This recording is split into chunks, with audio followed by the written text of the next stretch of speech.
public information meeting hosted by the Northwest Planning Advisory Committee. The members of the Northwest Planning Advisory Committee present tonight are myself, Ann Merritt, Chair of the Northwest PAC, Vice Chair Nick Horn,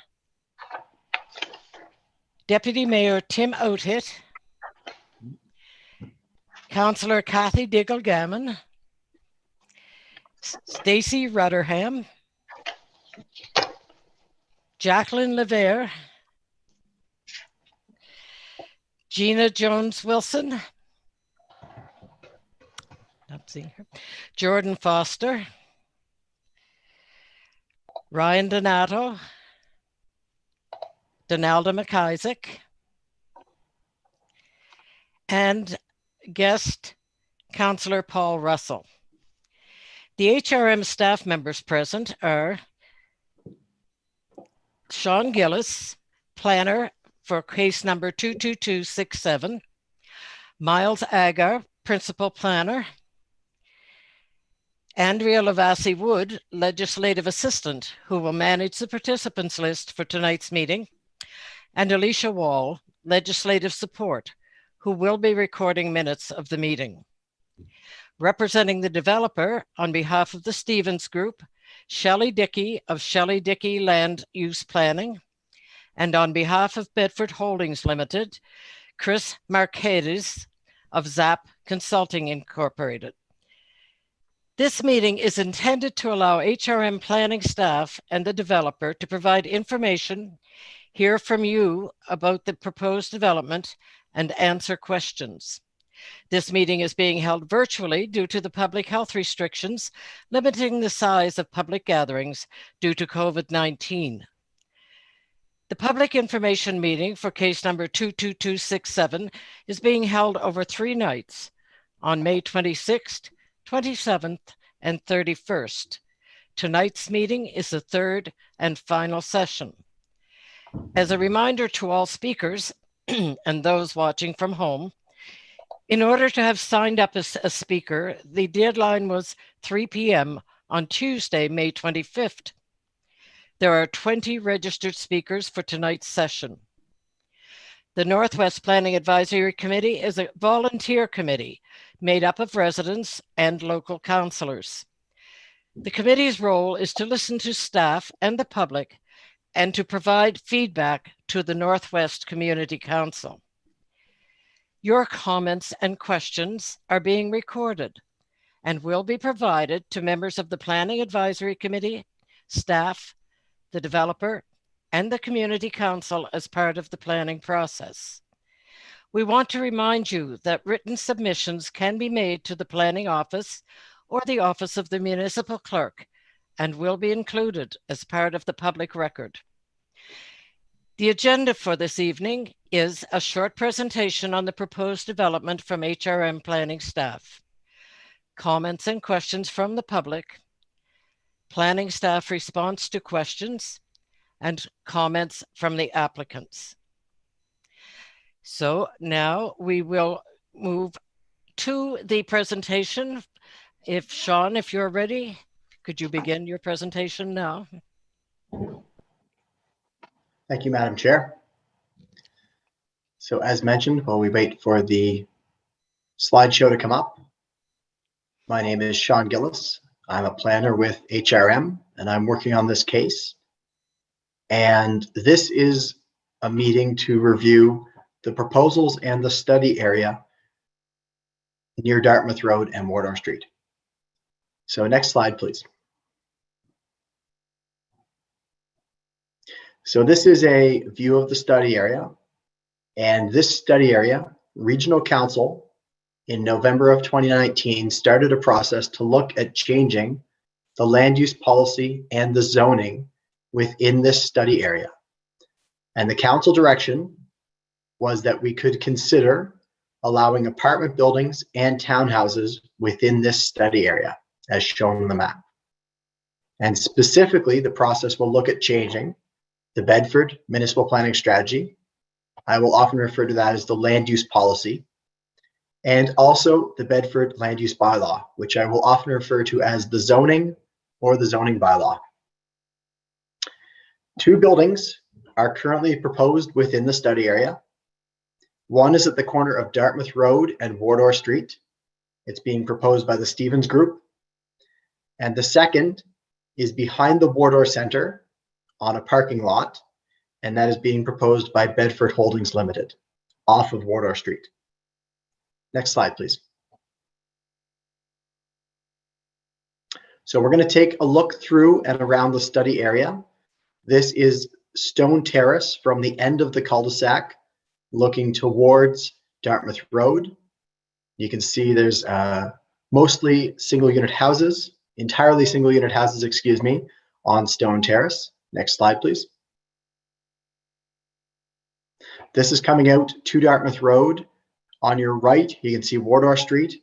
On the left is North Street heading uphill. And you can see at the end of the road, Parker's Brook, which is a multi-unit building. On the left, you can see some single unit residential buildings as well. Next slide, please.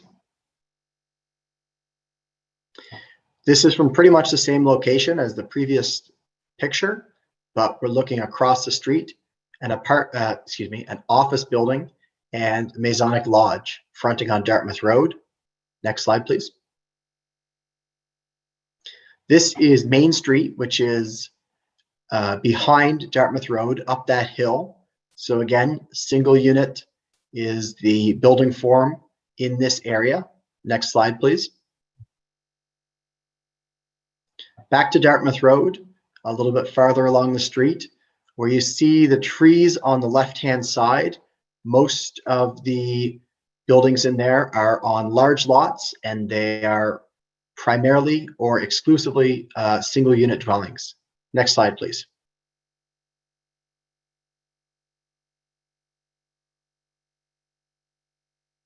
This is the corner of Wardour Street and Dartmouth Road looking towards the existing office building at the Wardour Center with the Bedford Library. And we're looking down Wardour Street. One of the proposals would be almost exactly to the right of this picture. Next slide, please. Looking at the back parking lot on the Wardour Center, where one of the proposals for a multi-unit building is located. And this is a view from Wardour Street. Next slide, please. From pretty much the same location, looking across Wardour Street, again, primarily single units in and around the study area, with the exception of some of the larger buildings we've been looking at. Next slide, please. So another view on Wardour Street. This would be near the corner of Camden, and we're looking across the street. So Brook Street would be just to your right as well outside of this picture. Again, single unit homes, relatively large lots, and a lot of green. Next slide, please. And finally, coming to Brook Street and looking down Brook Street, on the right, this would be a cemetery, one of two in the area. And on the left, again, you can see the large lots and the single unit homes. Next slide, please. So just going back to the study area, and wanted to highlight that the study area takes into account more land than where the two proposals are. So the red shows the two proposals, where those are located. The hash marks show our study area. And I should point out that the study area is where staff, under council direction, can look at making changes to the land use bylaw and the land use policy. And that doesn't mean that those changes have to happen, but it does mean that we're not looking at making changes outside of this study area through this process. Next slide, please. Like to quickly lay out the roles that we're dealing with here for this process. Who's doing what? It's pretty important. So, Regional Council is the decision-making body for Halifax Regional Municipality and HRM. So it is their role, it is their job to consider changes to the land use policy and zoning for all of HRM, for all of the different communities. So ultimately, they will decide whether any changes are made to the land use policy or the zoning through this process. The developers are the property owners. In this case, they have proposed multi-unit buildings within the study area, and they have asked Regional Council to consider new land use policy to allow those buildings.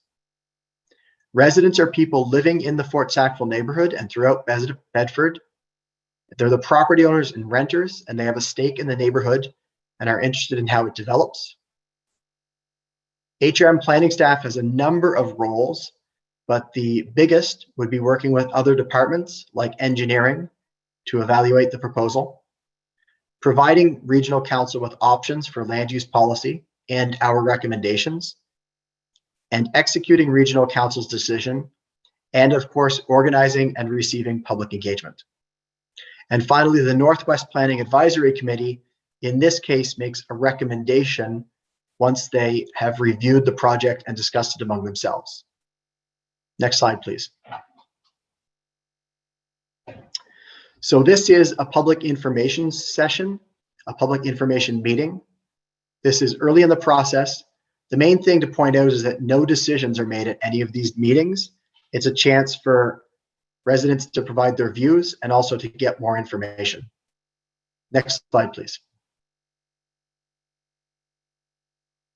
So the steps to date in the planning process: the developers requested to change the land use policy, and that was received by planning staff.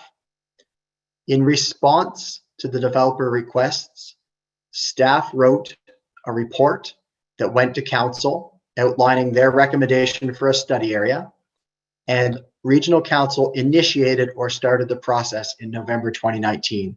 So Regional Council gave staff the direction how to proceed with this process. There was a public information meeting scheduled for March 2020, which was canceled due to COVID. In lieu of an information meeting, staff put together a public survey, and we received over 100 replies, and that was in November 2020. We'll talk about that a little bit more as we go through the presentation. Council, after November 2020, provided general direction for HRM planning to host online meetings. So that was important because council gives us direction on how to proceed, and we could not hold the meetings due to COVID. So council directed online meetings like what we're having tonight. And of course, we scheduled and advertised those meetings. So there has been a delay, and a lot of that delay has been waiting for direction on how to proceed due to the COVID restrictions. Next slide, please.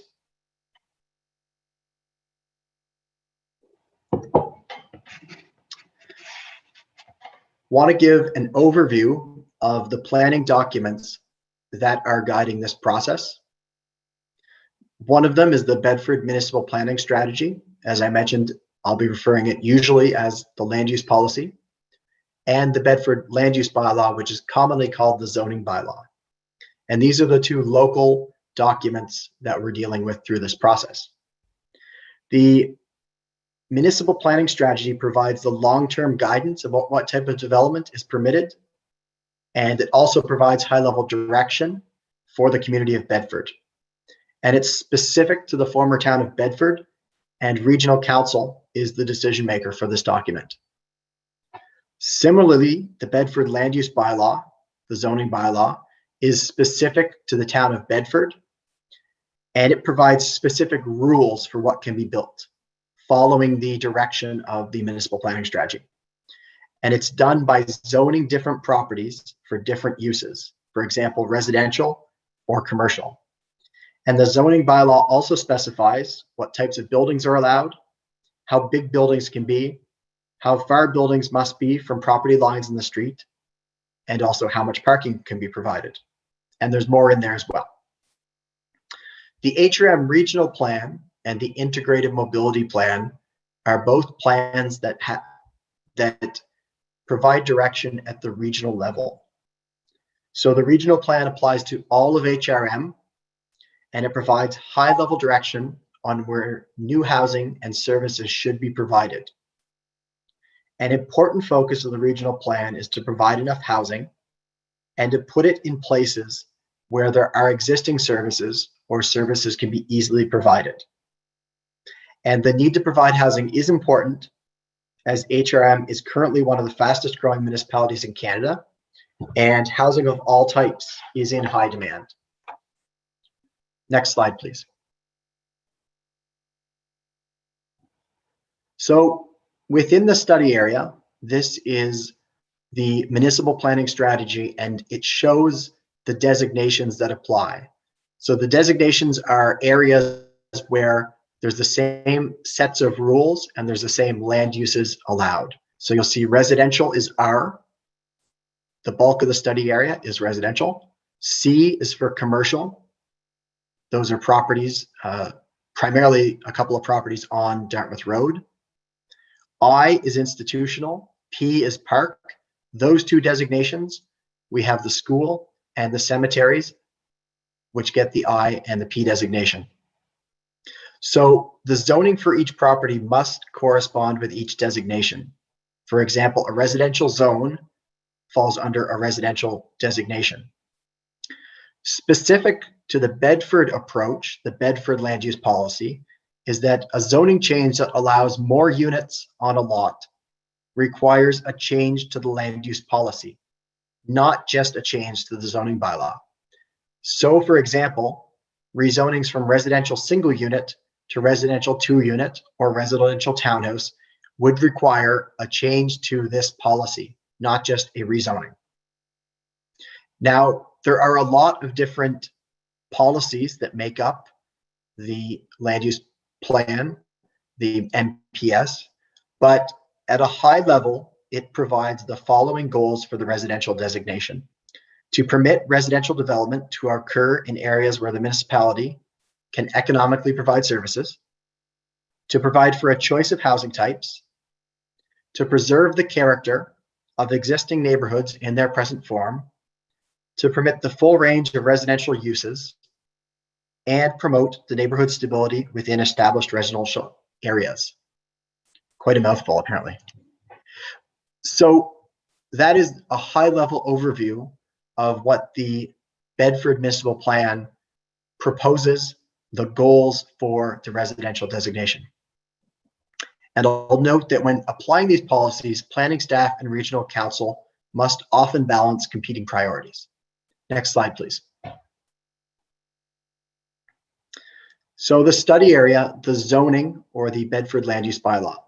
So this is the map showing the zoning, a number of different zones. There is the RSU zone, residential single unit, permits houses with a single unit, and a newer policy allows accessory apartments within all of HRM.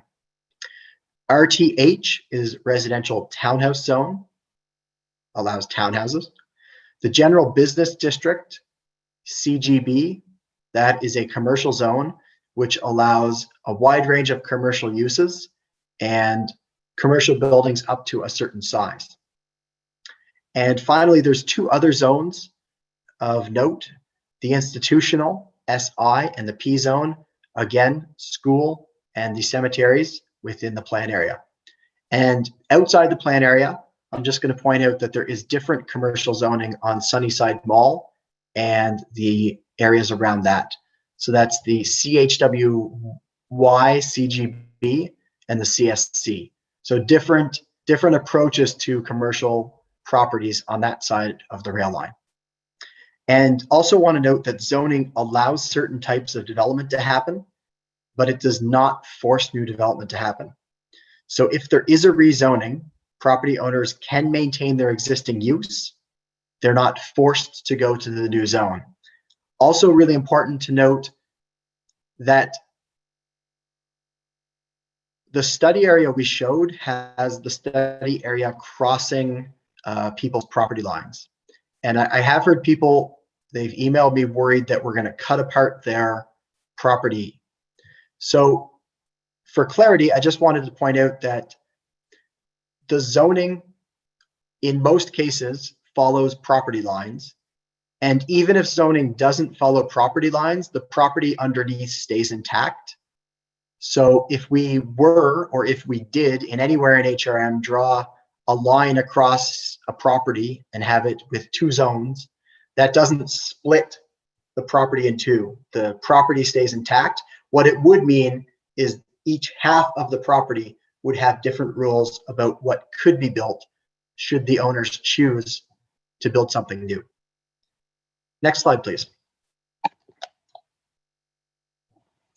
So this is the study area, excuse me, not the study area. This is zooming out to Bedford. So this is a look at the regional plan and at a high level what it says for growth centers in Bedford. And it's important to note that the regional plan has two types of growth centers. The first example would be Bedford West. Now, if we go back 20 years, that area, Hammonds Plains Road, Larry Utek, Carney Lake Road, wasn't developed.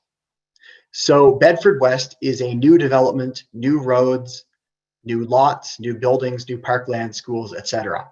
So the planning term would be greenfield development. So there are other greenfield developments within HRM. Some of them are being planned, some of them are being built out, like Bedford West.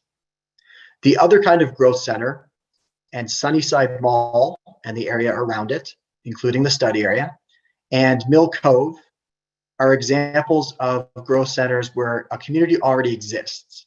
So what the regional plan is directing is that in those growth centers, we try to accommodate new housing and new jobs. And specifically, the regional plan directs that in these growth centers, the consideration should be of medium density residential and low density residential uses in established residential neighborhoods. So within the growth centers in established residential neighborhoods, high density uses are out, according to the regional plan. And council must balance the direction of the regional plan with the circumstances of each growth center. And I will talk some more about that towards the end of the presentation. Next slide, please.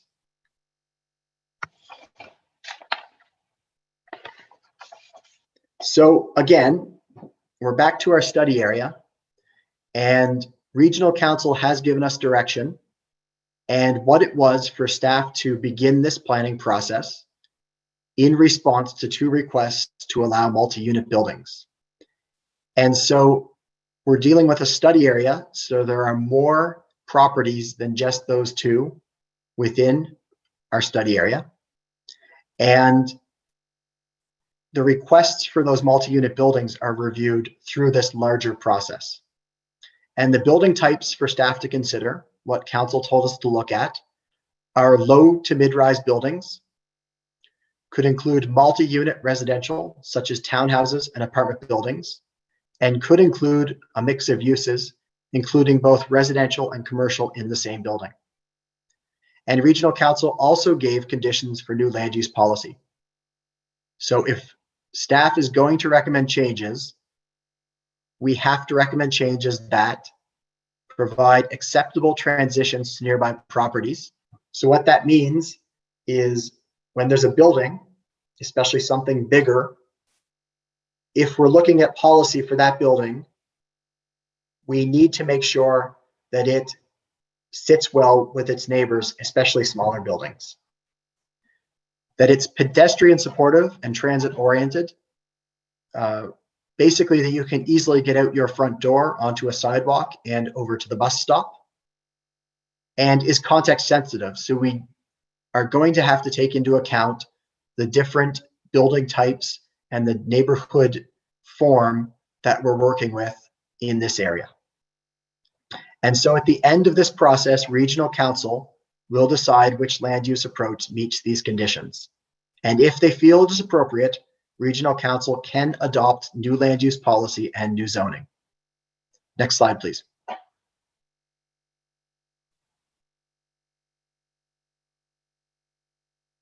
So we're going to look at a very high level at what is proposed.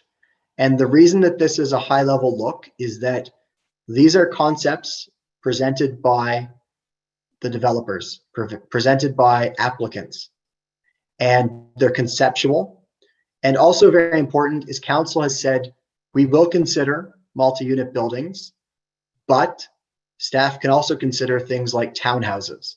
So this building type hasn't been decided upon yet.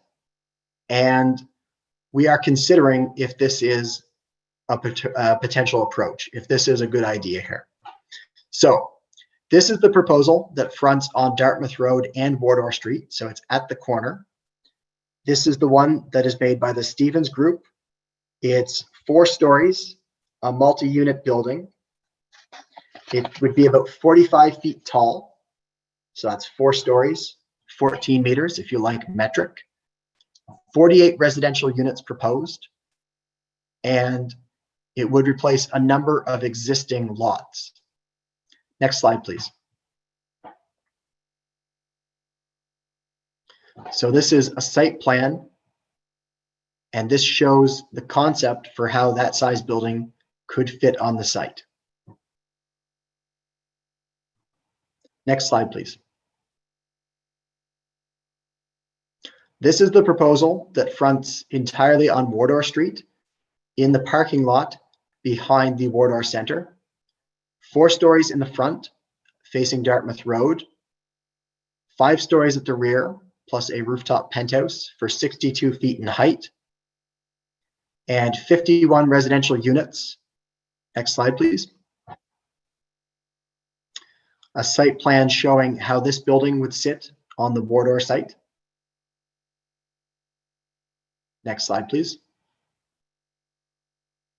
And a view of the building concept. This would be essentially from the Wardour Center parking lot or from Dartmouth Road.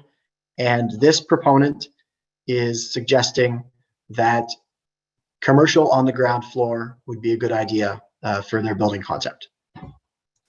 Next slide, please. Once again, just want to review, the red is where these 2 proposals have been proposed, the location of both proposals within the study area. Next slide, please. So the survey, we have sent out a survey. Many, but not all of the surveys are on the website for this project. My apologies that all of them are not up. We're working to fix that. It's a much bigger job than we anticipated with all the different formats. But what's important is that we mailed out 267 surveys. We received 103 surveys back. That's a very good percentage, showing a lot of interest for sure. Web page views in April, 254, and there wasn't really a huge amount going on with this project, but there's still a lot of people interested. All that to say, there's definitely interest in this project. So a high-level summary of the major findings were that most respondents strongly oppose new zoning, especially for apartment or condominium buildings, multi-unit buildings. Many respondents see this as being larger than just these sites on Dartmouth Road and Wardour Street. There was a lot of comments suggesting that this is the heart of Old Bedford, and therefore a much different approach should be taken. Many respondents felt that single unit zoning is a long-term expectation and promise, and most residents do not see benefits for them or their neighborhood if these types of buildings were permitted. And I don't want to give a statistically significant response or focus on the numbers, but to give an idea of the magnitude of the responses, probably about 3/4 of residents were against new zoning and felt that this was not appropriate. And a similar number of residents said that the appropriate building type is single unit homes. And more specific concerns from the survey: traffic, cited by over 90% of respondents; congestion, cutting through the Fort Sackville neighborhood; loss of neighborhood character; increasing the population without the right infrastructure. And we've heard a number of people, many residents on these meetings, voicing similar concerns. A small number of residents were in favor of apartments or townhouses. generally citing the demand for housing and the benefits to local businesses. Next slide, please.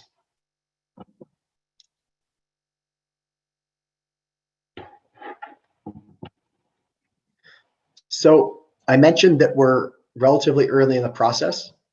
So HRM planning has a lot of review to consider, a lot of things to work on before anything moves forward. So we have two major questions at this point, and I'd appreciate if you consider them. And I'd appreciate specifically if the planning advisory can kind of keep these in mind as we're working through this. So the first question that we have is, how does the existing mix of buildings impact the character of Dartmouth Road? And how do the existing buildings impact the overall neighborhood? And the second question, how does council best balance the needs and desires of this neighborhood with the high demand for housing in HRM? Or put another way, how do we balance the needs and desires of this neighborhood with direction contained in documents like the regional plan or the integrated mobility plan? Next slide, please. So at a high level, there are a number of potential approaches that we as planning staff and ultimately council could take to this project.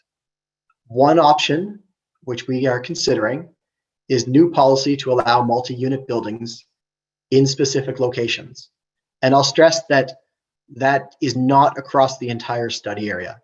We're not going to blanket zone or blanket do anything to have the entire study area for multi-unit buildings. So I understand how that could have been unclear, but multi-unit buildings in specific locations is the consideration. Another potential approach is new policy to allow townhouses or stacked townhouses in specific locations in the study area again. So we're not looking to blanket the whole study area in one zoning or a mix of stacked townhouses and multi-unit zoning.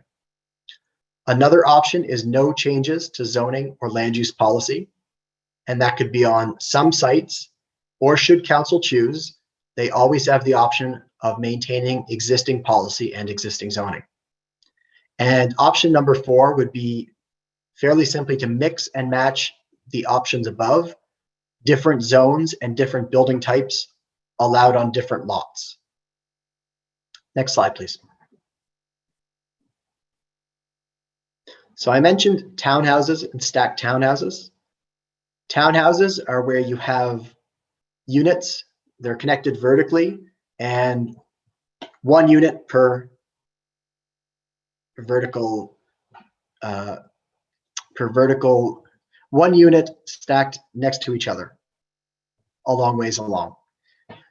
Stacked townhouses are a similar idea, except you have a unit up and a unit down, and then they're attached together to form a larger building. And so stacked townhouses aren't super common in HRM, but we do have some examples. Next slide, please. And so this is a picture of a stacked townhouse. You can see multiple doors per section indicating multiple units. And the stacked towns do tend to come a little bit taller than regular towns, but the building form is similar. Next slide, please. This is a simple little sketch I put together to kind of get at the idea of what I called the mix and match. And so that would be that different lots throughout a study area could have different zoning, each color representing a different zone, which would allow a different building type. So it doesn't have to be a broad brush where everything gets one. We can look to do different things with different lots and different areas throughout the study area. Next slide, please. So the next steps in the planning process, these ones are going sequentially from top to bottom.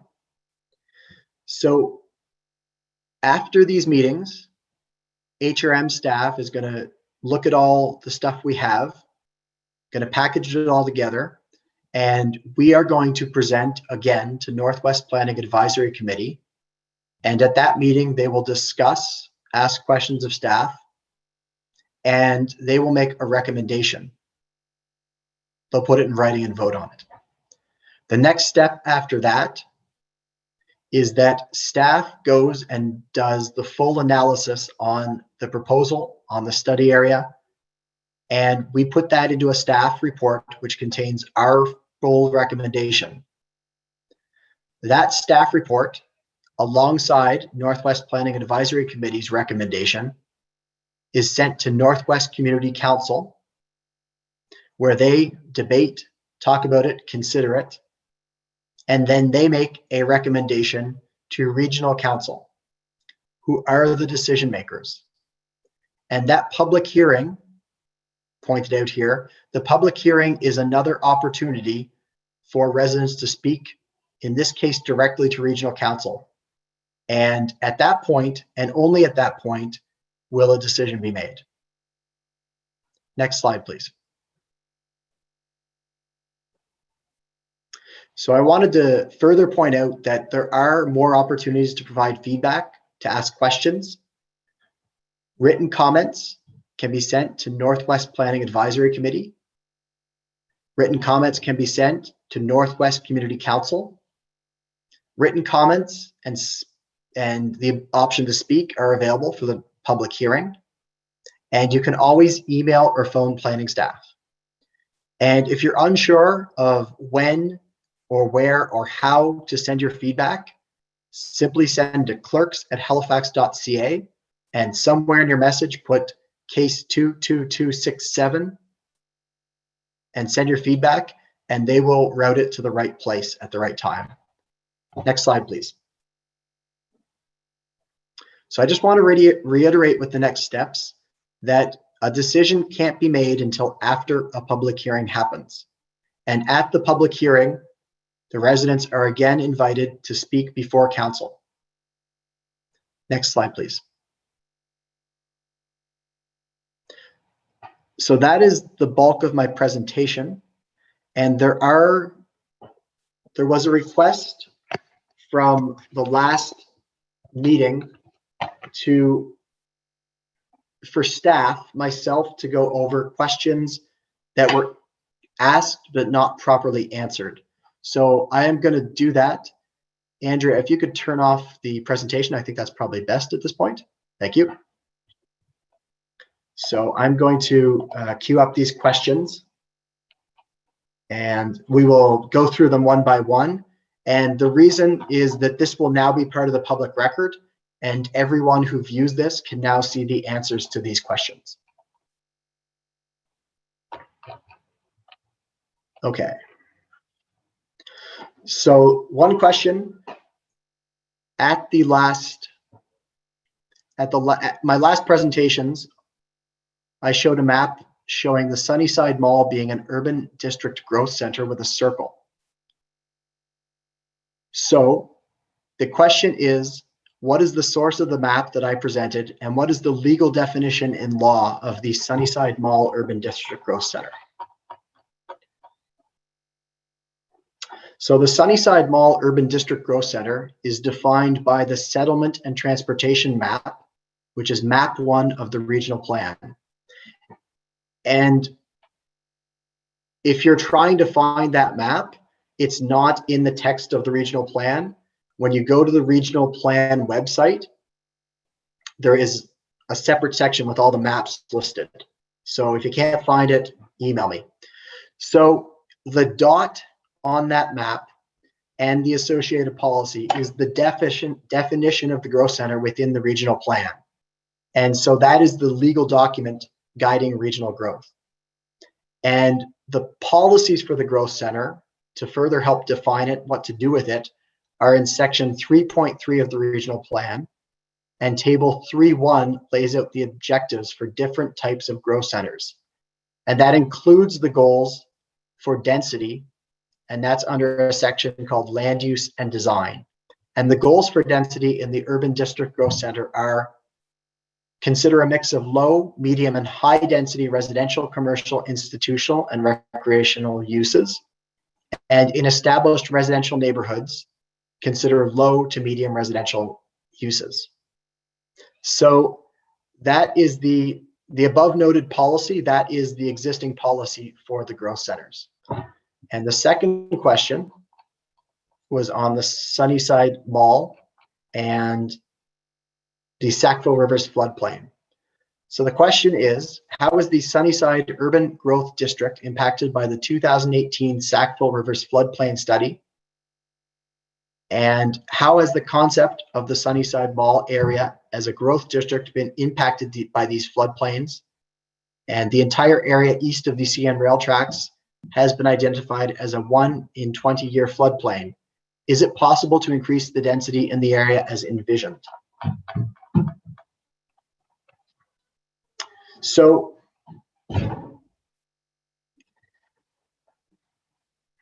council directed staff to make changes to the planning policy based on the findings of the floodplain study. So that is an ongoing project. And staff has not finished the project and has not yet provided council with recommendations. And as such, we do not yet know how dramatically the floodplain will impact the growth center. And we also do not know exactly whether we can meet the definition of that growth center at the Sunnyside Mall site. So the HRM regional plan states that there should be a mix of low and medium density land uses in growth centers like Sunnyside. And let me see what the question was for this. Excuse me, I didn't put this together as well as I could have. Okay, so the question on page 47 of the regional plan, it states that the expected land uses in the Sunnyside Growth District in established residential neighborhoods should be low to medium residential uses. Can staff please provide the reasoning on how these developments are in keeping with this stated policy of the strategy? So an important thing to note is that the regional plan doesn't specifically define what is low or medium density. So when a plan doesn't define something, it is ultimately at council's discretion what that means. That council gets to interpret their policy when the policy is silent or general. So staff's opinion on density would be that low density housing types would generally be low rise buildings, so 2, maybe 3 floors, and that's especially single unit buildings, 2 unit buildings, and kind of other, 3 or 4 unit buildings maybe. So a mix of those types would generally lead to a top end density of perhaps 10 to 12 units an acre. And townhouses in mid-rise buildings, so generally up to 4, perhaps 5 floors, would be medium density. And one question was, do you consider what's proposed at 48 units on 0.85 acres, which is 56 units per acre, excuse me. What do you consider that, low or medium density? And I would say that that is medium density. And broadly, staff considers the multi-unit buildings in this proposal to be medium density unit buildings. They're 4 or 5 floors, and the lot coverage is modest. So that would be medium density. And that would be part of the mix of low and medium density that the policy suggests.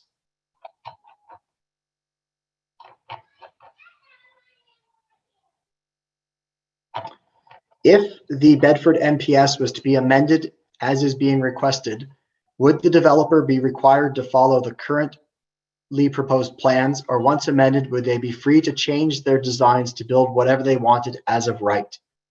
What would the zoning be, and what would be permitted in that zoning?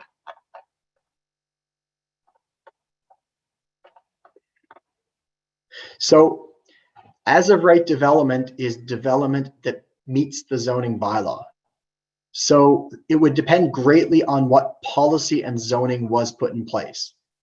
Most zoning provides minimum standards for things like building size, setbacks from properties, height, parking requirements, building types, and of course, land uses. So that would be, what I just said would be a broad outline of how the current zones in Bedford are constructed.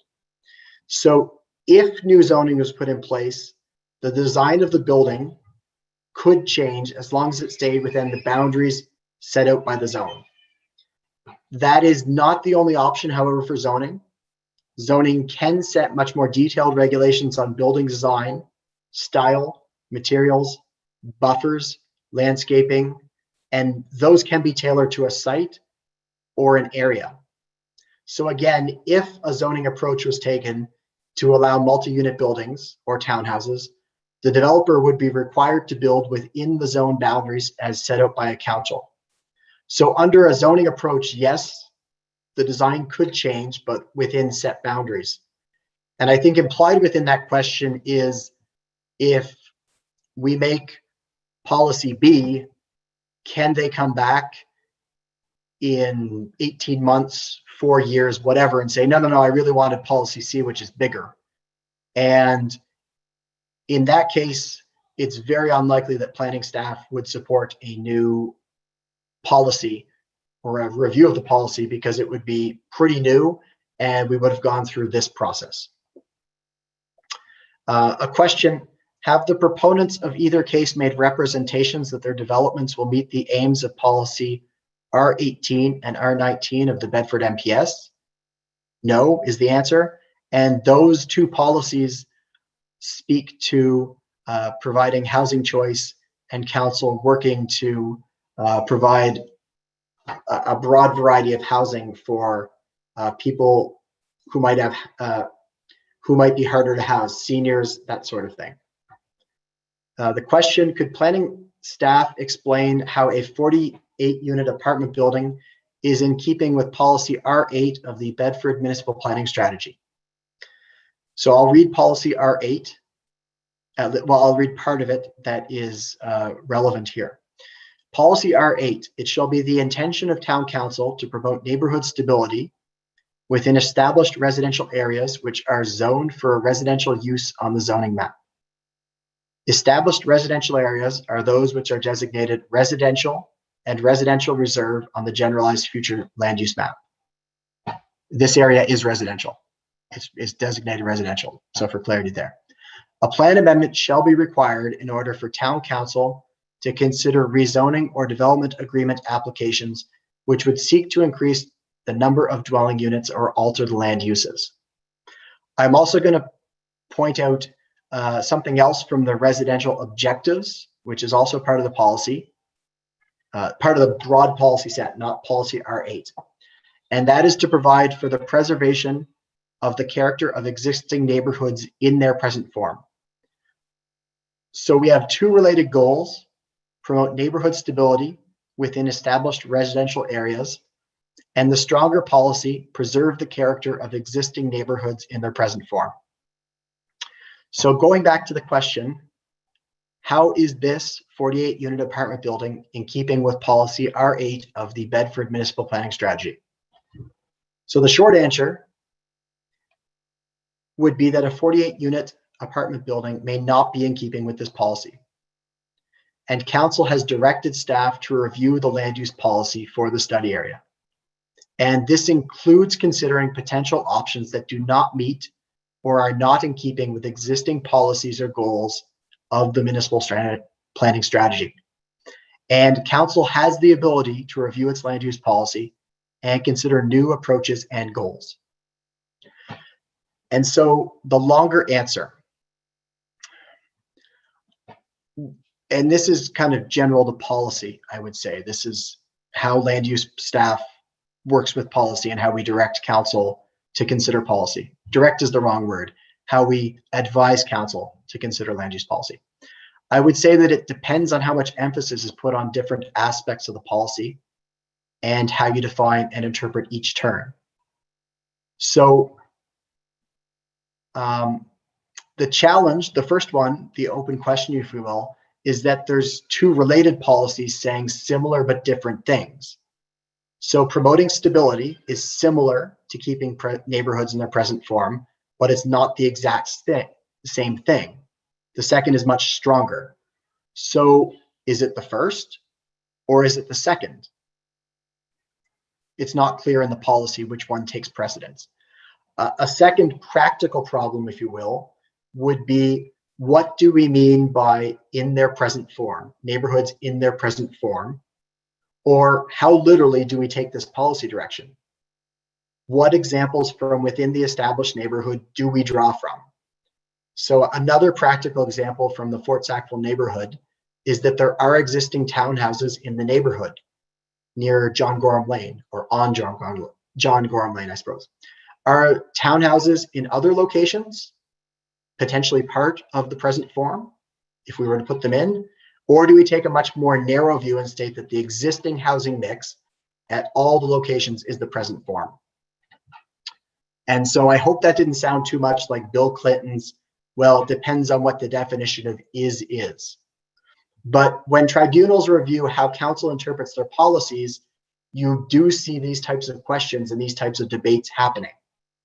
And so in practice, council considers the policy set and group as a whole, and they're hoping to make a reasonable decision that takes into account different viewpoints.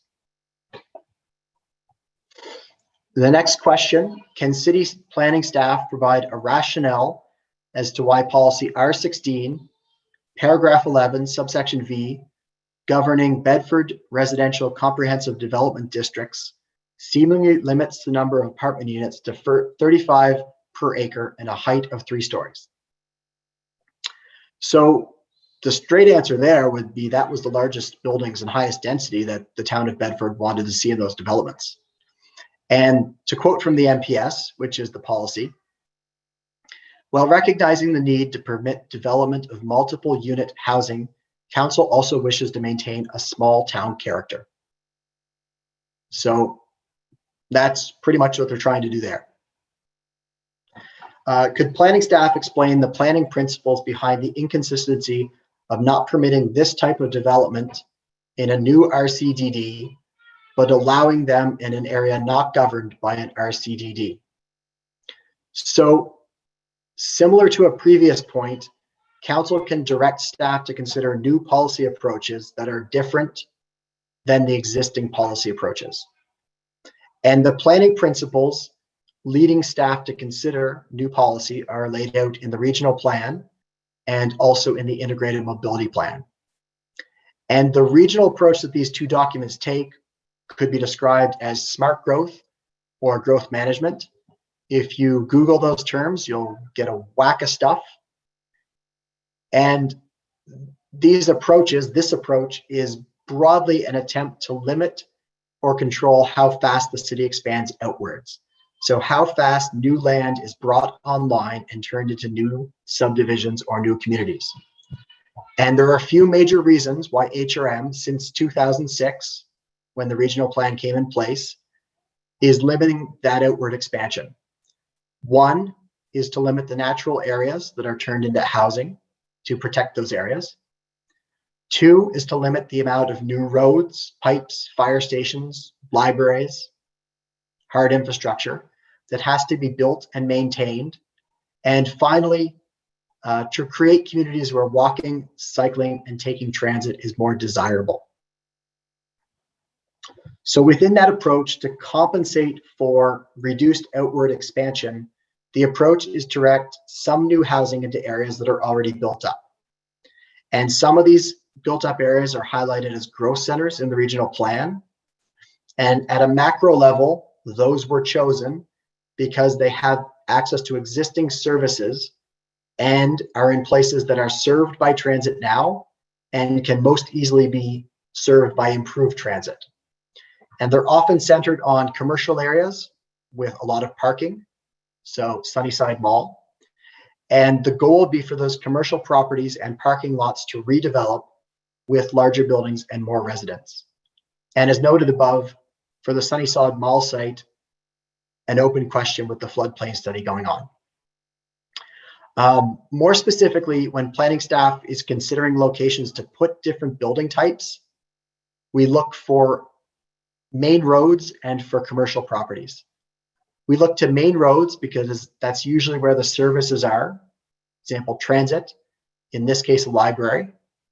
We look for commercial areas because they have services and jobs that people need. So one major goal is to put people near jobs, shopping, medical offices, schools, etc. And that's to limit how far people have to travel. And another advantage of looking at main roads is that they're usually at the edge or next to residential areas. So it allows new housing to be built in the area while moderating the impact on the neighborhood. You're not going right into the heart of a residential area. You're sticking to the edge if possible.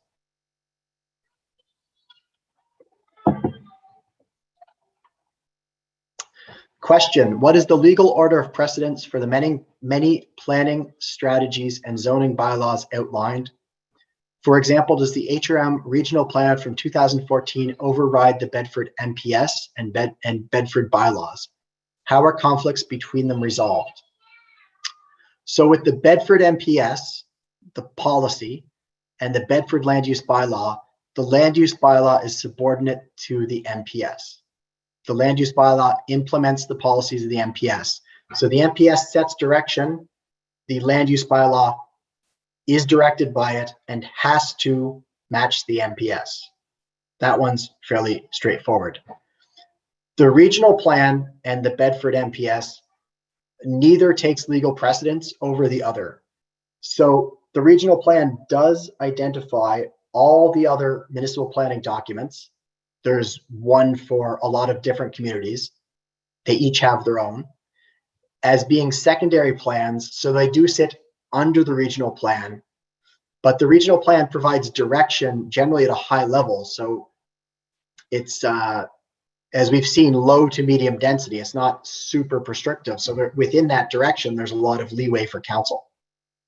But one example where there is often conflict is the growth centers, where the Bedford MPS says something else and the regional plan says something different. And there are two policies, policy S9 and S30, that speaks to how that works. So S30, for example, says, when amending existing secondary planning strategies to allow new developments, means of furthering housing availability and social inclusion shall be considered, including creating opportunities for a mix of housing types within designated growth centers and encouraging growth in locations where transit is or will be available. So again, the overall principle is they should work together. When there are conflicts, council should look at all of the policy, consider the multiple viewpoints, and make a reasonable decision as to how to balance those priorities.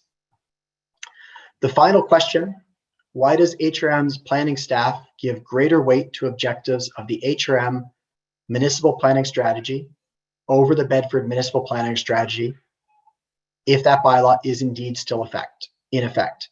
And yes, the Bedford municipal planning strategy is still in effect, and so is the HRM regional plan. So the regional plan is from 2014. That reflects our current approach to planning in HRM. The backbone of the Bedford MPS dates to 1996. At that time, the approach of each municipality to growth was quite different from each other and from now.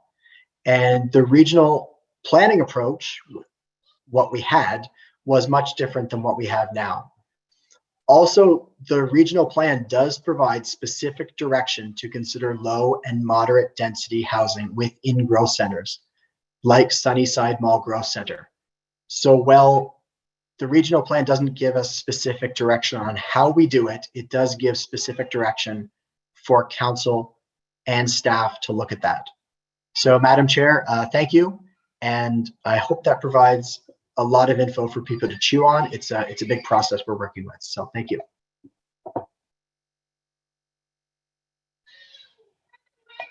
That's what There we go. I'm done. Thank you, Sean.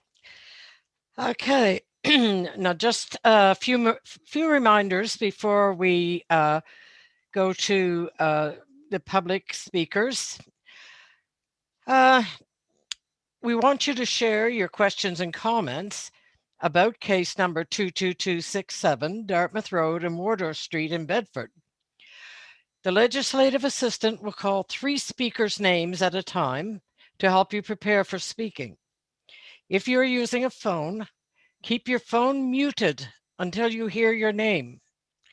Make sure that your webcast is muted, then press *6.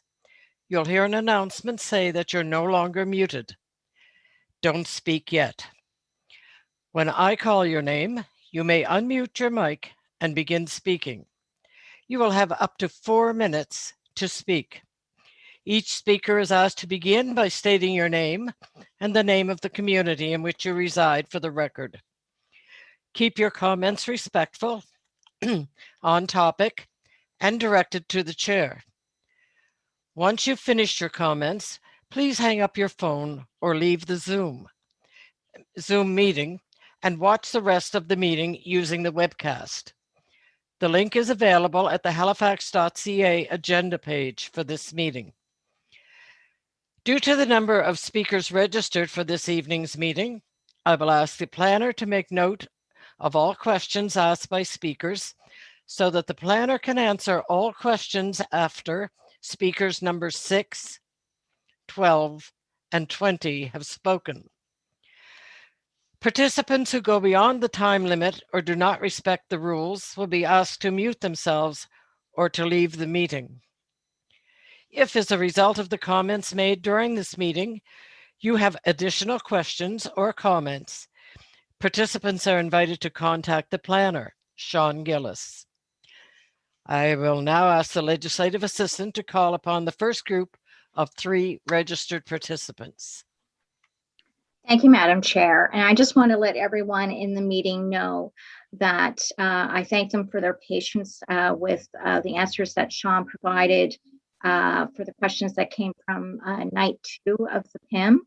And just to let everybody know that the meeting will go beyond 9 o'clock in order to provide everyone with their opportunity to speak. And I thank everyone for their patience. And Madam Chair, we had another speaker number 1, withdraw. So our first 3 speakers will be Gemma McKay, followed by Keith Jackson, and then by Esther Ricketts. So I will ask Gemma to unmute her mic, please.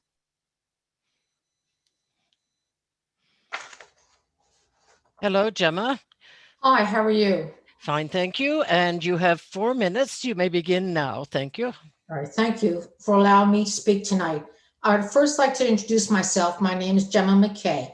I have been living in Bedford for 40 years, back when Bedford was considered a town.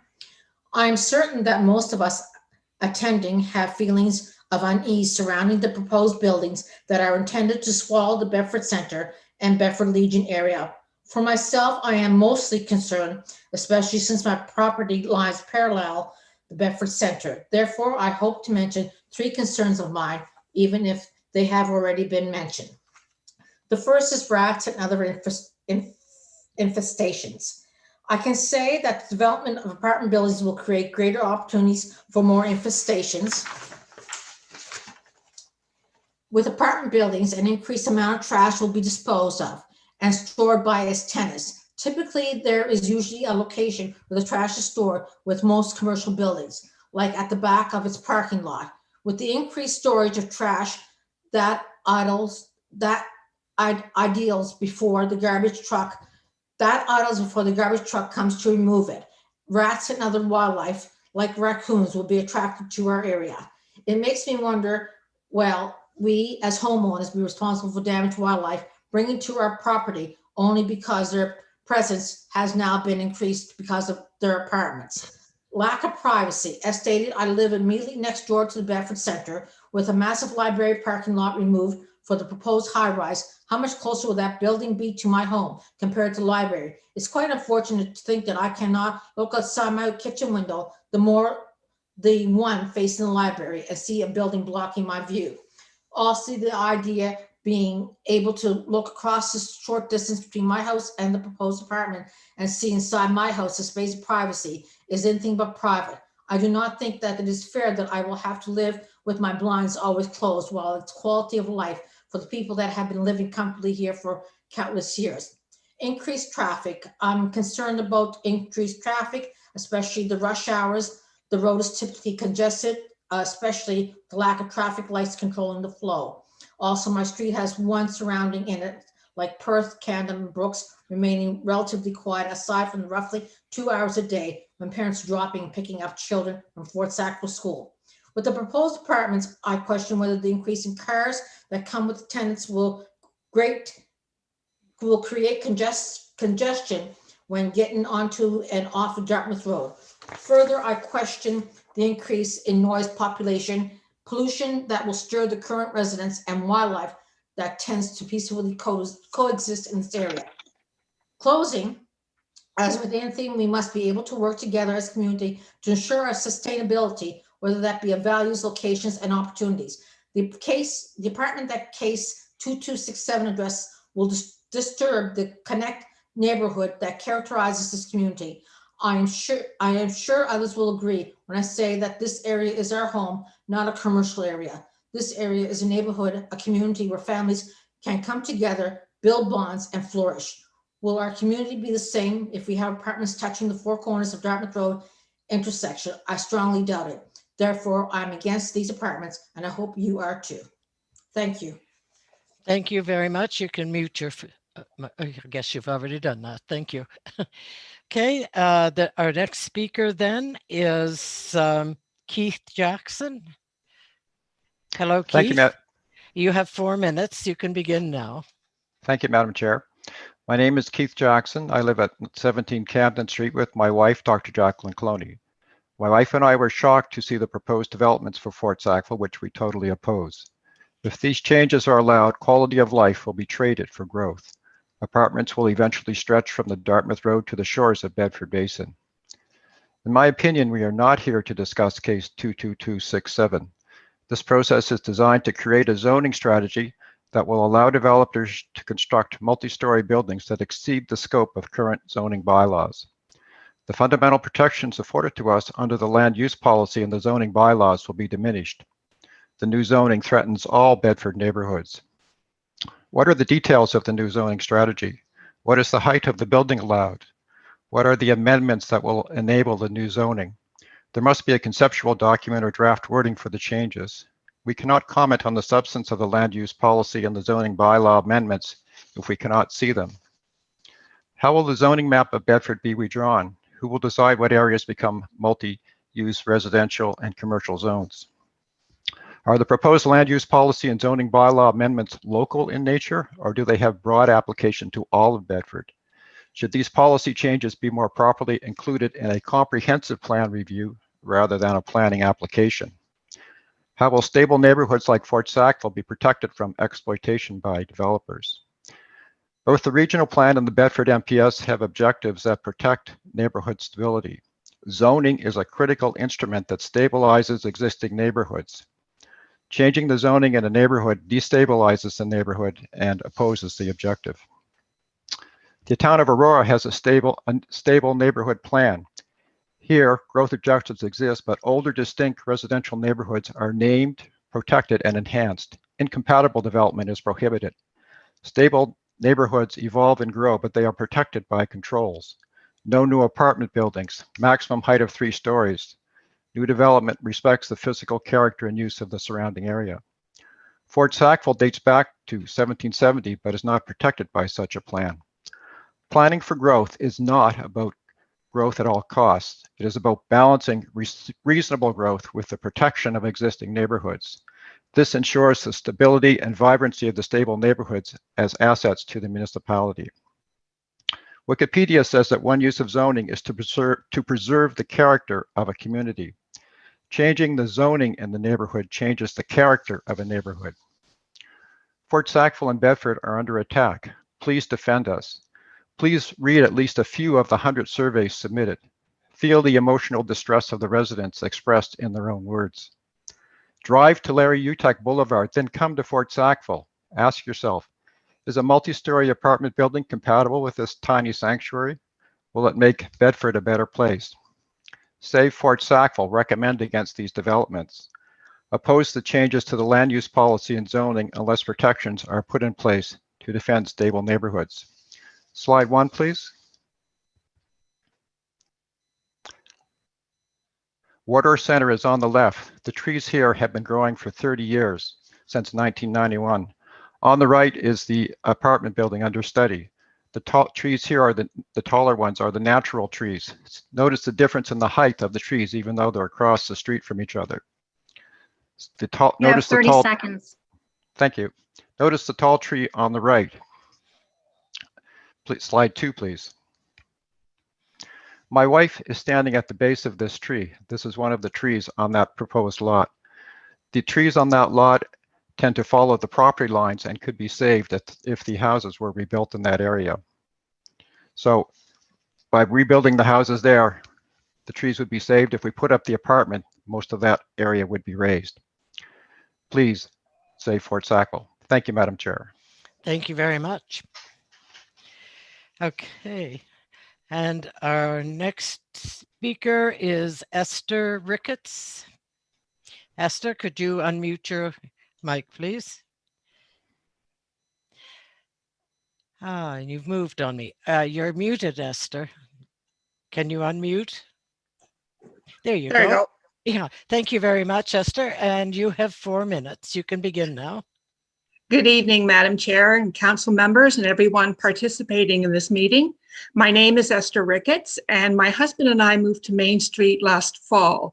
We specifically chose this area because it was zoned for single-family residences, and it had the quiet and privacy we were looking for. Now, all that could change. I feel that the 2 Dartmouth Road / Wardour Street proposed developments are the thin edge of the wedge, and once they have been completed, it's just a matter of time before apartment buildings will be allowed on our side of Dartmouth Road.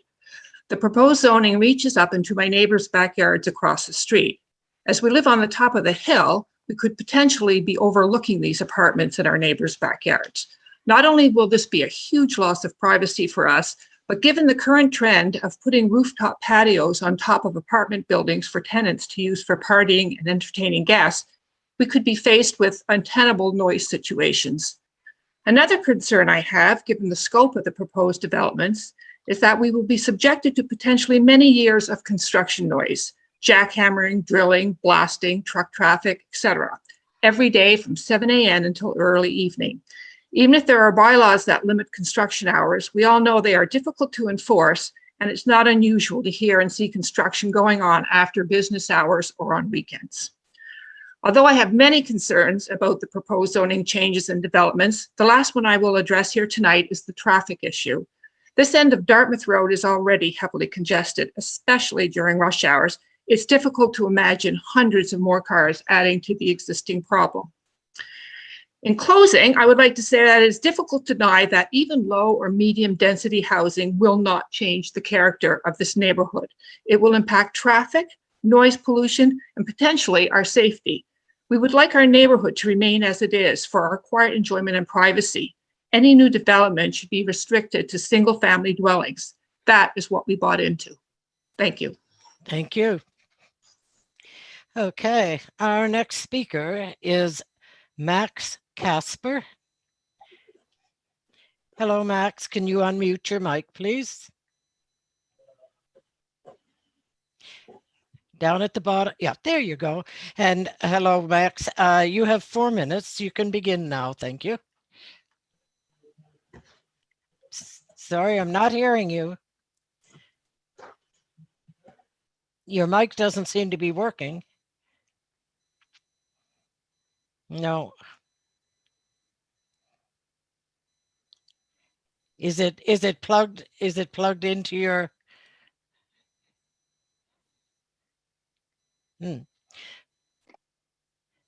Max, I'm going to ask you to mute your mic, and a member of our production staff is going to give you a phone call at the number you provided us so that we can figure out your audio issues. So, Madam Chair, we Yes. can move on to our next speaker, who Okay. is Susan McDonald. Yes. Okay, and is she on with us? I'm not seeing her. Oh, here she is on the telephone. Okay, Susan McDonald, could you please unmute your mic? you can press *6. There you go. Okay. And thank you very much. And you have 4 minutes beginning now.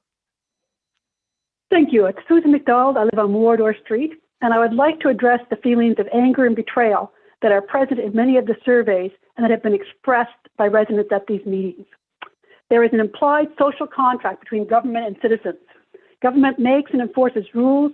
The citizens rely on those rules for predictability and expect those rules to be applied to all citizens equally. Halifax planning documents state that development should occur in an orderly fashion. The staff review included with this application states that site-specific plan amendments should be avoided in favor of comprehensive plan reviews. What is being proposed here is not development in an orderly fashion. In fact, it is going ahead even while the Sunnyside Mall Growth Center is under review. It is not a result of a comprehensive plan review. It is happening because 2 developers decided that they wanted to build apartment buildings on land zoned single units. This is the very definition of site-specific planning. Encasing these properties in a study area does not negate this fact.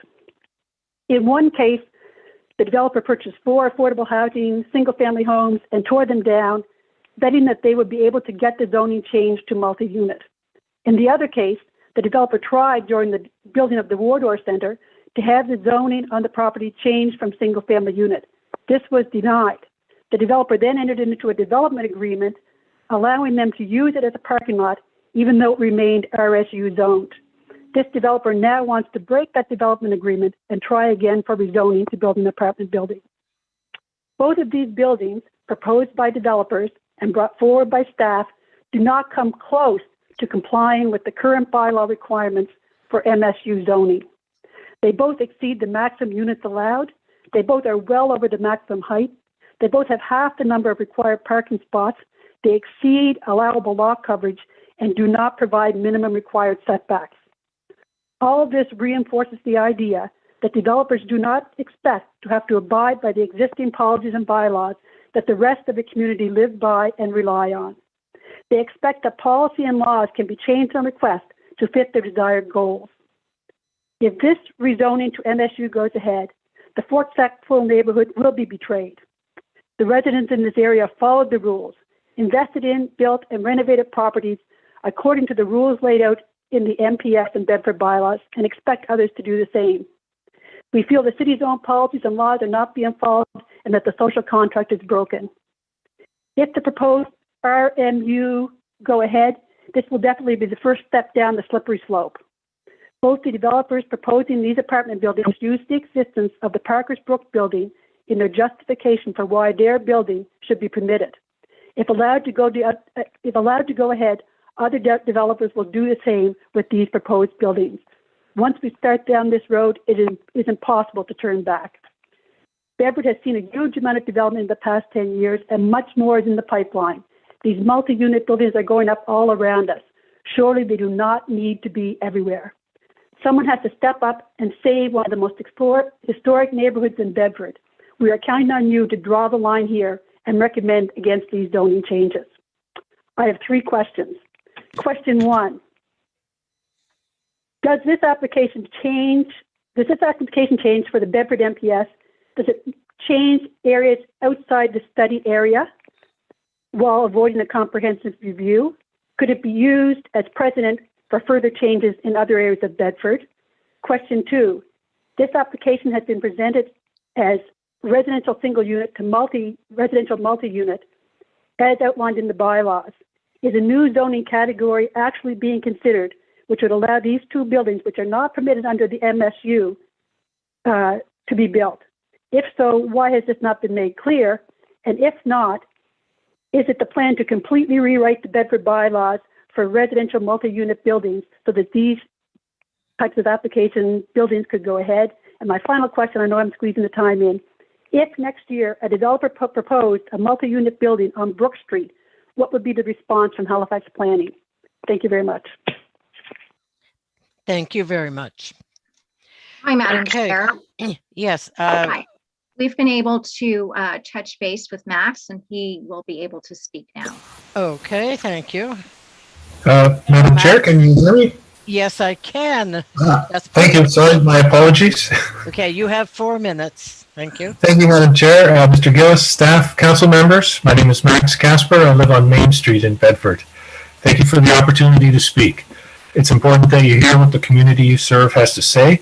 Much may be repeated elsewhere, but it's necessary for us all to be heard. My wife and I just moved to this area in order to get away from downtown Halifax. We specifically sought out a single-family zoned area and loved this one instantly. It's a wonderful historic area, full of trees and very walkable, as well as being safe. The one drawback is that Dartmouth Road is very busy with a high volume of traffic, but otherwise it was perfect for us. We really did feel like the rug was being pulled out from under us when we got the notice for the proposed land use change and potential rezoning. Surely the council would not change the zoning merely for the sake of change. That would be foolish. So I had to ask myself, what problems is this potential rezoning, forgive me, addressing? Is there not enough traffic? No, we have a lot of traffic already. The schools are crowded, so it can't be that there's not enough people in the schools. There are vacant commercial properties over on Sunnyside Mall and on Bedford Highway. There's very little parking and difficult snow removal in the winter as it is now. Are there just too many trees? The only problem that I can see that's really being addressed is the generic need for more housing. I'm not opposed to more housing. There's absolutely no reason why these buildings could not be built elsewhere. Somewhere zoned to accommodate them, somewhere where the infrastructure could actually support them, as opposed to here, where I feel it clearly could not. They may be on a major bus lane, and there may be shopping nearby, which are two of the objectives of the council, as Mr. Gillis stated, but this is already an incredibly congested area. There's very little parking at Sunnyside Mall as it is. Anyway, I digress. If you have talked to a real estate agent at all in the last year, or merely read a newspaper, you'll be aware that there's a desperate need for single-family homes. There are simply none to be had. When one comes on the market, it's snatched up in days at well over the asking price. We have an area that would be excellent for building more single-family homes. It would be well served, it would stay within the character of the area as it is, and solve problems without creating more. You don't want your legacy on this council to be the people who destroyed an old and historic community while creating more problems.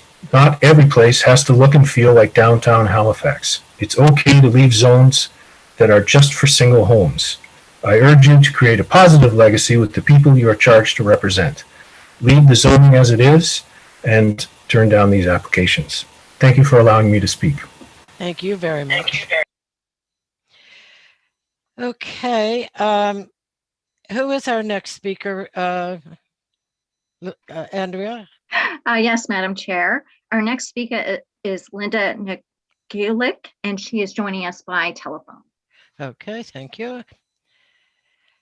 Okay, there she is. And Linda, if you could unmute your phone, please, by pressing *6.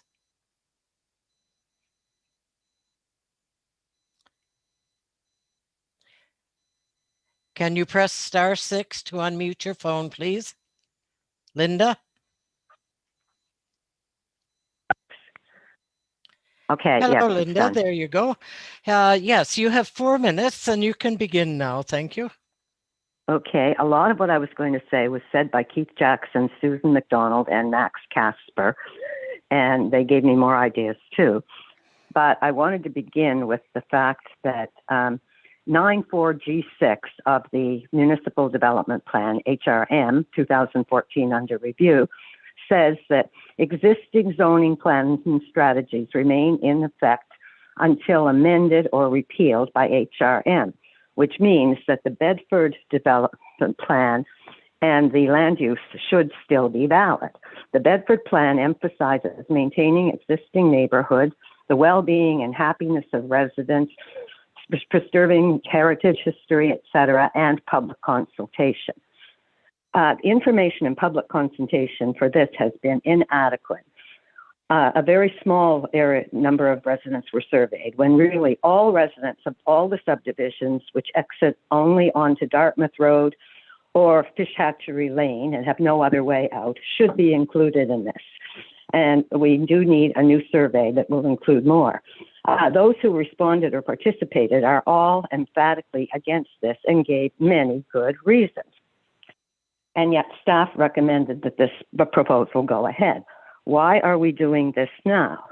As someone else said, it's because developers who bought up land and then destroyed houses and are now sitting on an investment want to make money. What kind of permits were issued for the demolition? And does that set a precedent? If I knock down my house, can I reapply for a development agreement and put in a multi-unit? From what the municipal new plans look like, it looks basically like anything goes. The new urban development area does not specify there any R1 anywhere in HRM anymore. So I think the points the others made there are valid, that this is more than a slippery slope. When was the demolition permitted and why? On what grounds? Is this now considered a new development? They also refused to put in a real plan, until they get the zoning change. And they don't just want a zoning change, they want a development agreement site specific. If you grant that, it not only sets a precedent, but it allows them to then come back with a bigger and better plan and ask for more variations, or to sell it to another developer who can then apply anew. As the others have said, the domino effect is here, obviously. Also, just because the municipal plans and the integrated mobility plan say that you need to provide a variety of housing, doesn't mean that every neighborhood has to have the same mix of housing, and that no neighborhood can be different from each other, especially the old established residential neighborhoods, which should be preserved, and which is what the Bedford plan proposes. Beyond, oops, I've lost my place, sorry. Okay. In the proposal, which council, even the staff recommends at the beginning that council is not obliged to consider these requests, and amendments should be considered only when there's reason to believe there's been a change in circumstance, the only change being that he knocked down the houses. In general, site-specific plan amendments should be avoided, and staff time and resources needed for these, it's much more efficient to use them for comprehensive plan reviews than specific on-site specific SPS amendments. The reasons that they give are that the Bedford plan is outdated, and that, oops, I've lost my place again, sorry, demolition. Linda, you're at 30 seconds. 30 seconds. Oh, okay, too late. Anyway, okay, transportation, that's right. The transportation is based on 4 out of the 5 things do not exist now and probably never will exist. It's ridiculous to build communities planned on transportation that's going to come later. It's easier to build buildings than it is to build infrastructure.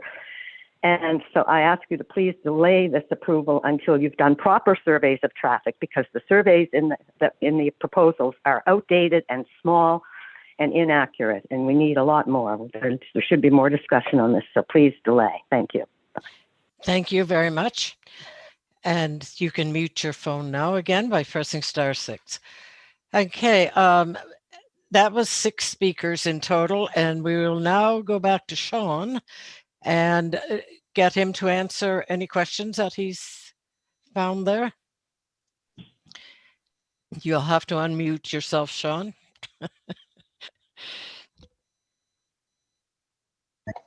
There is on mute. Yeah. Thank you, Madam Chair. A fair few questions, certainly. Give me a second here.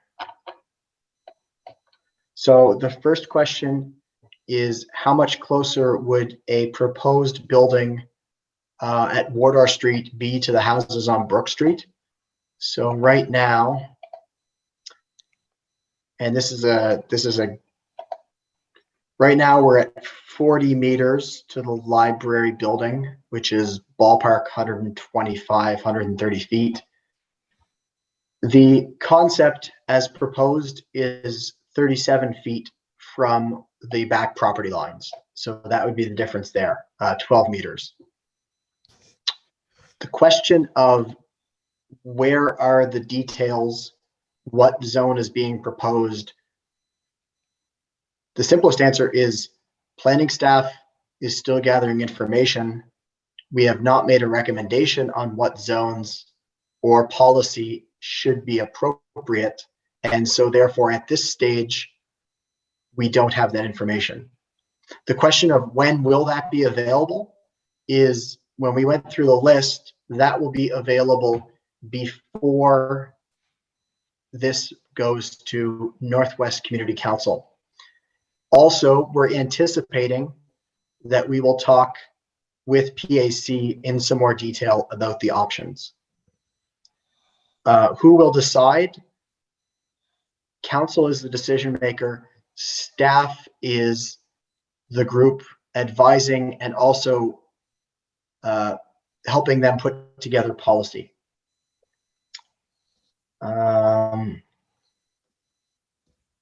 I may have missed some questions in there, Madam Chair, if you have any. I do have a lot more starting that little section. The question of site-specific versus a comprehensive plan review. I'm going to step back and talk about the comprehensive plan review that we have ongoing right now in HRM. There is a process called Center Plan, and it is a process to put in place a new land use bylaw and a new municipal planning strategy for the Halifax Peninsula and for the area of Dartmouth, the core area of Dartmouth.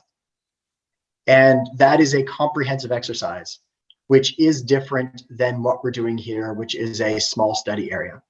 And one of the big differences is that to do a comprehensive thing like the Center Plan in Bedford, Sackville, let's say, we're probably 5 to 7 years out. So it could be more, we don't know. That's a question we're looking at to get done. It could be quicker, but I don't think it would be.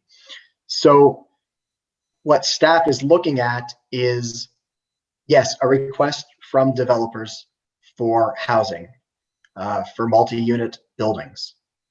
And so when we see 5 to 7 years before we get an updated plan that would take into account the regional plan direction, one of the things we're saying to council is, do you want to wait 5 to 7 years for a comprehensive plan? And part of that is that we have regional plan direction, and we also have a fairly high need for housing right now. And so the specific questions there are more specific. Does this application change areas outside the study area? The thinking now is no, we don't want to do that. Does this set precedent? In planning, there isn't legal precedent like there would be, you hear for, Supreme Court cases. It's not the exact same thing. It's more political precedent. So yes, when different types of buildings get approved, people do point at them and say, well, look at that one. I mean, people pointed it out. There's Parker's Brook. And now people are saying, Parker's Brook's here. Let's do something different. The new zoning approach, an entirely new zoning approach that is different and beyond what Bedford has right now, that is one possibility. And no to a complete rewrite of the Bedford land use bylaw. That's not the goal. And why did we not make that clearer? That is on us. That is when we say we're going to look at land use policy, we're going to look at changing the approach here. That implies that something else is on the table. So I do apologize that it wasn't clearer that a full new zone to do it could be a potential.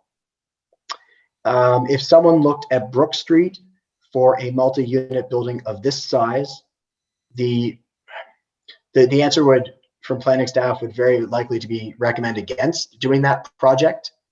And the reason that the projects that primarily front on Dartmouth Road receive our recommendation would be a number of things. On Dartmouth Road, it is a main street.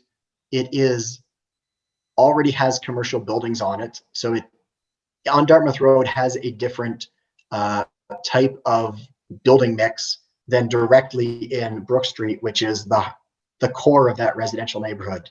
And this is a principle that I'm not just saying for this site. If you look at the specific properties that we've looked at throughout HRM, there might be some exceptions, but I can't think of any offhand. On major streets near commercial areas, staff will look at recommending something like a bigger project. And when property owners request for projects that are right within the core area of an established residential, we generally say no. And so we have a variety of those. If I look to the Halifax Peninsula, for example, clearly a very different place, different needs.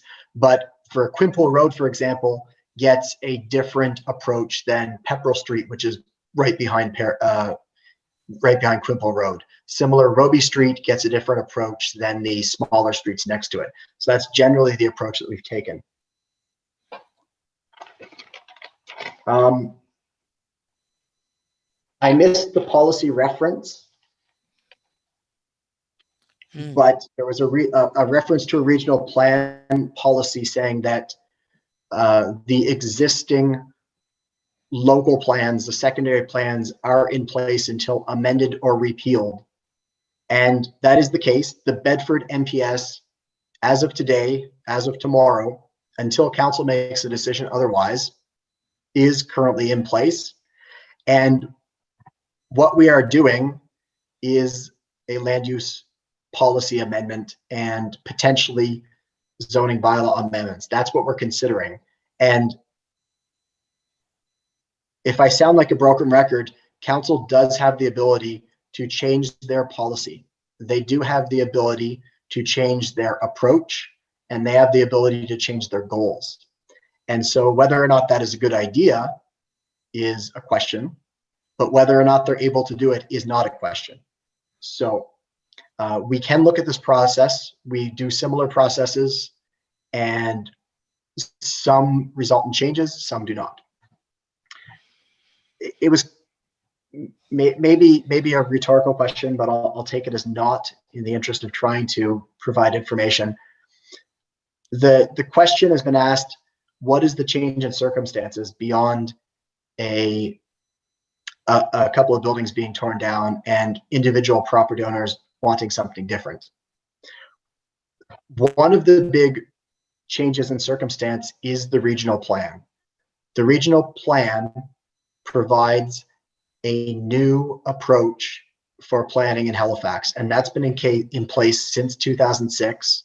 And in 2014, Regional Council voted to re-endorse it, if you will. Does it provide the specificity that you might want? Not necessarily. Does it provide approaches that you agree with? From what we're hearing tonight, no. But that is a very big change in circumstance. Whenever we look to planning policy in all of our different plan areas, so whether that's Halifax, Dartmouth, Cole Harbour, Timberley, Sackville, we are trying to do what the regional plan says. And that is a very big change in circumstance. As I mentioned before, 1996 is when the Bedford plan was broadly put in place. The big changes in the Bedford plan have been put in place to allow Bedford West and Bedford South. So since 1996, in 2006, the regional plan came in, and that is a very big change in circumstances from our planning point of view. So, Madam Chair, unless I missed anything that you jotted down, I hope that's everything. I apologize if it's not. And again, we can email and go back and forth if needed. Yes, I would invite anybody that didn't get their question answered there to do just that and to send an email to Sean later today or tomorrow. Okay, we will now go to the next speaker, and that, I believe, is Sandy Crooks, who's been waiting very patiently on line here. So Sandy, if you can unmute your microphone, please. Hello, Sandy. You have, Hello. yes, you can begin now. You have 4 minutes. Thank you so much. First of all, I'd like to say thank you, Sean, for all that talking. That's a lot of information for us. So thank you for this opportunity to speak. My name's Sandy Crooks, and I live at 13 Brook Street. My husband and I built our house here 27 years ago because we loved the neighborhood, the tall trees, the large lots, quiet dead-end street, lovely neighbors, especially across the street in the cemetery. They're very quiet.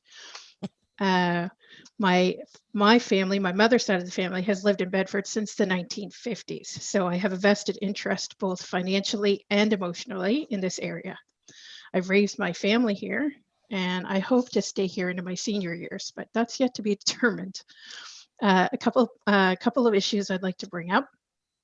So we already talked about traffic. I'm not going to delve into that, but it is quite a significant issue. One of the things I'd like to talk about is parking. So the proposed buildings have 99 new apartments proposed, plus the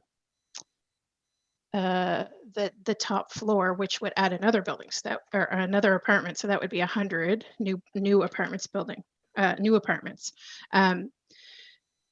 Canadians, they like their cars. So every Canadian household has 1.5 cars. I'm not sure how you have a half a car, but there you are. This is according to Stats Canada. So that means that we'd have 148 vehicles for those two buildings for about 108 parking spots. So my worry is those other 40 to 60 cars would have nowhere to park, and they would end up on all of the side streets. And Brook Street is a lovely dead-end street with lots of parking. So I'm a little bit worried about that. Safety is a significant issue. We have a lot of traffic, narrow streets, speeding vehicles, pedestrians, no sidewalks, and small kids going to school. So that's a big issue and a concern for me, especially as a paramedic and as somebody with living on a street with a lot of children who like to go out and play in the streets, ball hockey and that kind of stuff. Schools are already over capacity, and kids are being put into portable classrooms. And even at the new schools like CPA, they're overcrowded. So I'm worried about that impact. I'm also worried about shadows and light pollution. So shadows during the day, and I know that Sean talked about doing a study on that, which is good. And then the light pollution at night. So there's significant light pollution that comes from large buildings, and having 30 plus people with their lights on beaming into our backyards could be a little bit difficult. And frankly, I don't really want 30 people staring at me when I'm out in my backyard. Water runoff is another concern that I have. We have some pretty soggy backyards here on Brook Street. And when we built, we actually put in a French drain from the backyard to the front. And since Parker's Brook was built, Parker Brook Estates was built, that French drain has been working overtime. So all of that water runoff will have to go somewhere. One of my concerns is if the zoning is changed, once the library moves to the waterfront, which is the proposed area, there's nothing then that's going to stop these companies from bulldozing all of the buildings in that area and putting up more apartment buildings, because that zoning has already been determined. And in closing, I would like to say, I'll end this with a little bit of a musical reference, if you may. I'm not going to sing it, but I will say it, from Joni Mitchell, Big Yellow Taxi. Don't it always seem to go that you don't know what you've got till it's gone? They paved paradise and put up a parking lot. Thank you very much, Sandy. And our next speaker is Lisa, and I'm sorry, I'm not sure how to pronounce your last name, but I believe it's Lisa Prest or Priest. Prest. Prest. I got it right the first time. Okay. Thank you very much. And you have 4 minutes beginning now. Okay, thank you, Madam Chairperson. First, let me say how impressed I am with how articulate my neighbors have been who have spoken before me. It's not easy to remain calm when, through no fault of our own, we have had to defend and protect our little community. If you don't live here, it would be difficult to appreciate what we have. We have lived on Wardour Street for over 16 years.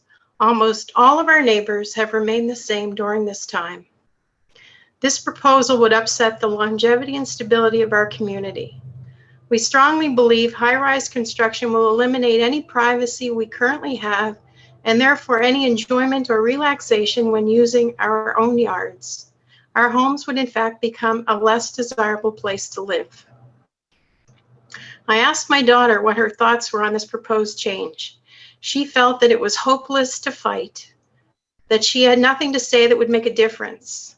But then she said something that in my opinion was a powerful statement. She said, "I just hope we don't lose the peaceful, relaxing environment that we have." The streets are narrow and not expandable. It's a park-like setting. Why else would people drive to the library, park their car, and go for a walk through our neighborhood? We have yet to see a commitment by the city and the developers to maintain that peaceful environment. A couple of things to think about. On Thursday's meeting, Sean made the statement that if there were no changes to the zoning, that would make this exercise pointless, therefore implying in my mind a bias towards changes, even though we have been told from the beginning that there have been no predeterminations. I would like that explained to us. Also, why is the Stevens Group proceeding with demolition and site preparation? Do they know something that we do not? After much consideration, I believe a viable option that would be in keeping with the tone of our neighborhood would be one-level, two-bedroom homes that were fully accessible exclusively for the disabled and the elderly. They are in high demand and need to be more of a priority for our government. This type of development would not cause a significant increase in rush hour traffic. It would not put any undue strain on our schools. It would not block our sunshine. It would not create large amounts of garbage. It would be more in keeping with the tone of our community, as this demographic is generally neither transient nor disruptive.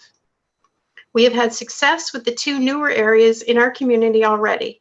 One is off Dartmouth Road, Mellow Glen Court. And also we have Elsie Tolson Way on the corner of Camden and Fort Sackville.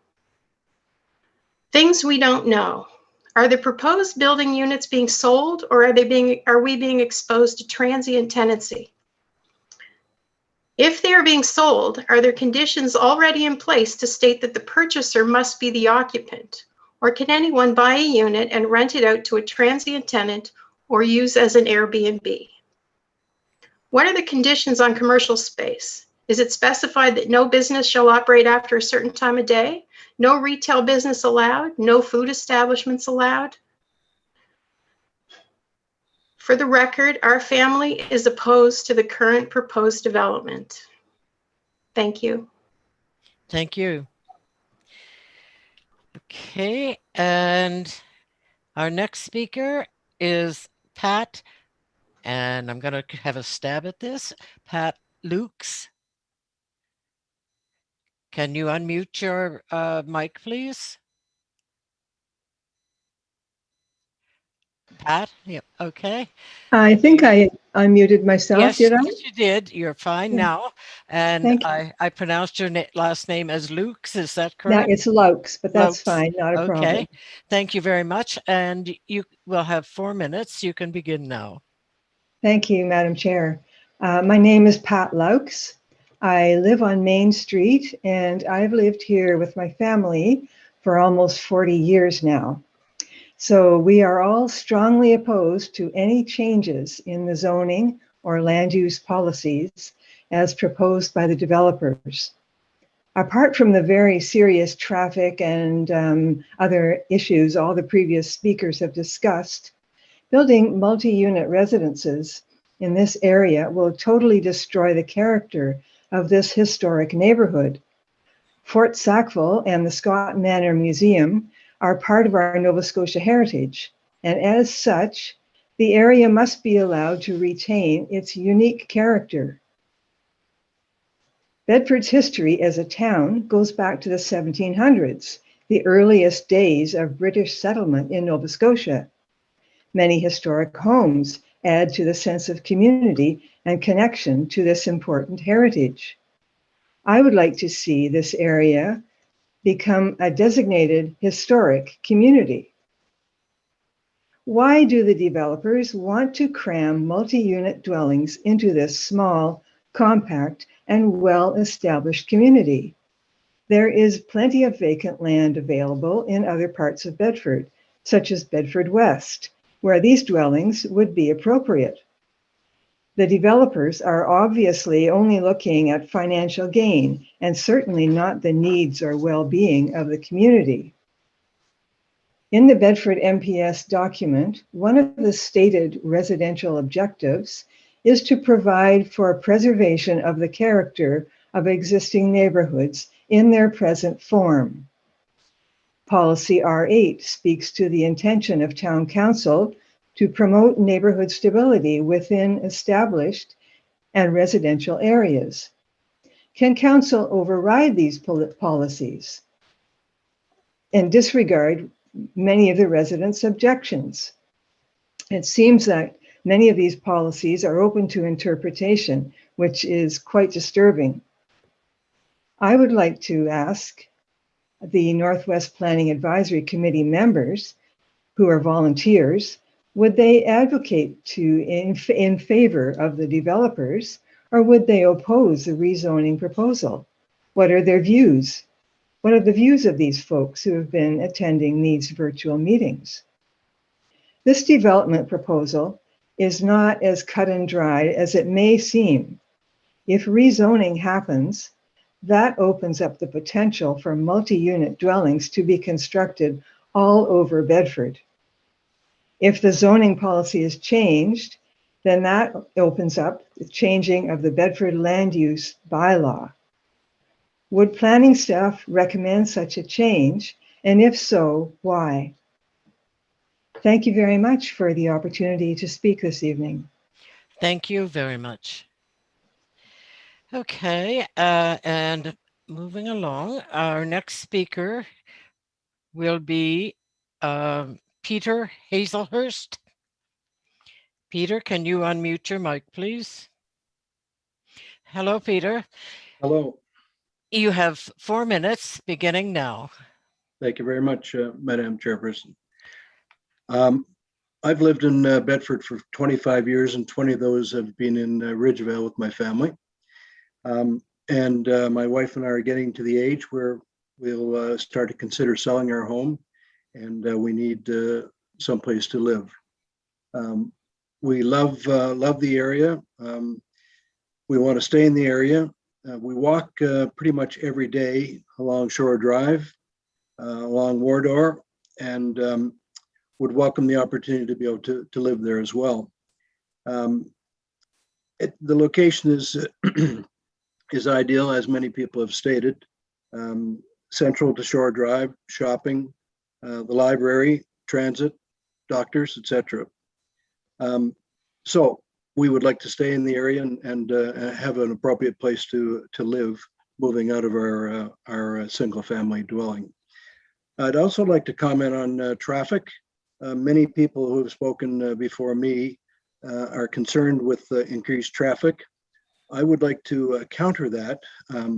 Currently, the Magazine Hill and Dartmouth Road are very, very busy, and I've read as many as 40,000 cars a day. Not all coming into Bedford, but many of them are, and they're coming down Dartmouth Road. There is a connector being built, the Sackville-Bedford Birdside connector, which will reduce much of that traffic or most of the traffic. As I walk through the area later in the day after my work day, I see many cars cutting across Wardour, cutting across Golf Links Road, along Shore Drive. Many of them are not really driving speed appropriately. They're going past the Fish Hatchery Park under the CN Bridge, and the same thing when they're going to work in the morning. So I'd like to counter the whole traffic fear. And with that, I will close and appreciate the opportunity to speak. Thank you. Thank you very much. And our next speaker is Lois Whitehead. Could you please mute your mic, Peter? Thank you. Do we have, oh, there you are. I have a hard time finding people on this screen. Okay, Lois, you've unmuted your mic and you have 4 minutes beginning now. Thank you very much for the opportunity to speak. My name is Lois Whitehead, and I live at 54 Brook Street, which is the dead-end private circle at the end of Brook Street. I'm going to talk about two very specific infrastructure points. I'm amazed and appreciative of everything I've learned about the community from all of the other residents. I'm going to speak to my own very specific area. The study area is bounded by Parker's Brook, and Parker's Brook runs right behind our 8 houses. They say a picture is worth 1,000 words. I tried to send in pictures. I didn't do it right, so I will try to describe. Right behind my house, the brook runs approximately 10 feet. It is much too close by today's standards, but it was fine when the houses were built. About 20 to 25 years ago, the city paid our condominium corporation $6,000 for an easement to allow rebuilding around Parker's Brook for the anticipated water runoff for new development happening up Dartmouth Road. So one of my photos will show you the outcome of 20 to 25 years of increased water runoff, which is the erosion from the brook. You will see in one of my close-ups, 2 trees that have fallen down across the brook, fortunately away from my house instead of onto my house. You will also see an area where water pools and there's moss on the bottoms of the trees because due to the overflow and snow melting and so on, it pools 4 to 6 inches at times. You will also see a tire sticking out from erosion from under my land. Again, if you saw my photos, you would be surprised at how close we are to the brook. So I have significant concerns about any potential property that would add more to Parker's Brook off-flow. My second issue around my specific area is that we are private property at the end of a public street. And my concern is how will the city manage additional stress on current infrastructure that is already not well managed? The first example I gave is how the brook is impacting our area. The second one is our private circle is something that we manage. We had to recently pay $40,000 for paving. We are responsible for our own snow removal. We pay about $10,000 a year in liability insurance. We cover our own streetlights. However, I've been here for 20 years, and over the last decade or so, as other speakers were saying, people come and park and then walk around. We have people using our circle at the end of the street as an extension of public space. We have put up no parking signs. We have put up private property and trespassing signs. Doesn't help. So we contacted the city to ask them to put some signage up at the end of the street to show that this is private property. They put a very small no exit sign at the entry to Brook Street, no indication that there was private property. I appreciate that growth is inevitable. My concern is that people are cycling, jogging, skateboarding on private property that is our personal liability. So Lois, you're at 30 seconds. Thank you. Given that new buildings will bring in approximately 25% increase in people into a community that is already maxed out. And Sean, I appreciate all the information you've provided, but you've also said that there is no anticipated identification of additional infrastructure or sidewalks. these are my concerns. Thank you. Thank you very much. Okay, and next we'll go to Paula McGinnis. Is Paula on the line with us? Hello, Madam Chair. Oh, okay, you're under Brad Walker's name, okay? Okay, Okay, that's fine. Okay, you have 4 minutes beginning now, thank you. thank you very much. Good evening, Madam Chair. My name is Paula McGinnis and I live on High Street in Bedford. Previous speakers have spoken passionately and eloquently when referring to their neighborhood and to Bedford. There have been numerous accurate references to the Bedford MPS and how this proposed change will have a huge effect on Bedford. This proposed change is the antithesis of the intent of the Bedford NPS. Zoning is usually in place to provide neighborhood stability, so people will know what rules govern their locale, whether that be residential, commercial, or mixed use. If this change proceeds, any zoning stability and protection will be erased, thus weakening the document to the point of impotency. Regardless of the study area, this is precedent setting.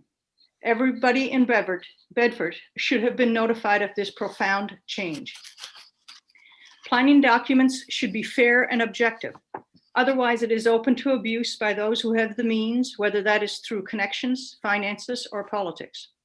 This change appears to be more imbalanced, unfair, and unreasonable. Mr. Gillis has made some concerning statements. The first, council has directed us to look into this. So the political will is there to make these changes. How much housing has Bedford South and Bedford West provided to HRM in the last 5 years? And how much more are they asking for before it is enough? The second, at this point, there are no other changes proposed or considered outside the study area. So this may very well be the start. It is implied that this type of change could occur elsewhere in Bedford. This leads to uncertainty for homeowners and home buyers. I am now looking at the green spaces, parking lots, and every quaint house and seeing multi-units. I didn't sign up for this.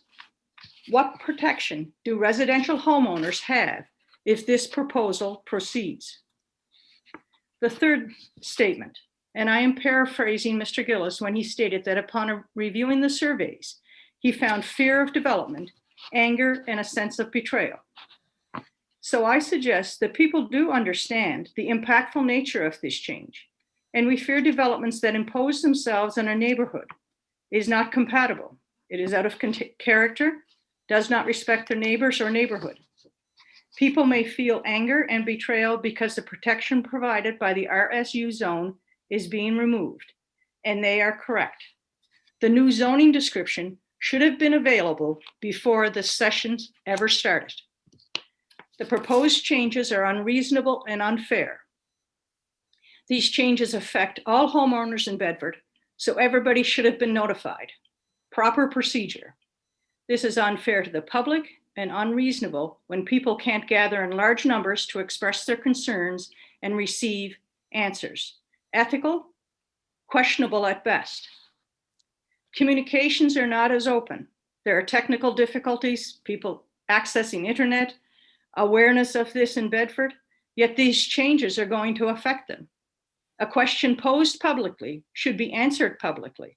Discussions should be allowed so everyone receives the same answer and people are held accountable for their actions. This proposed change should be contemplated and revisited after the pandemic when people can gather, because as it is presently, this is not a good fit for Bedford. Like many other people, we bought into Bedford because of the space, sense of community, good schools, and proximity to amenities. We feel our lifestyle, our way of life is under siege. And a little story. I attended an open house with somebody and they had small children. And when we entered, the real estate agent said, "You don't want to buy this house. You have young children.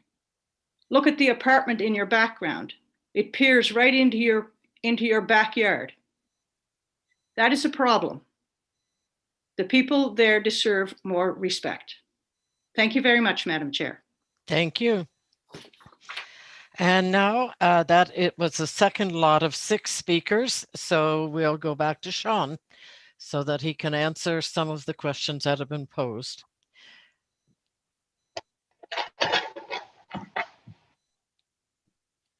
Thank you, Madam Chair.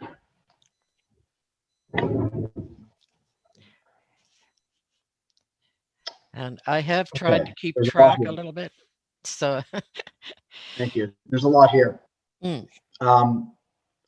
So there was a mention of the existing commercial zoning and that it would allow residential uses should the Wardour Center come down.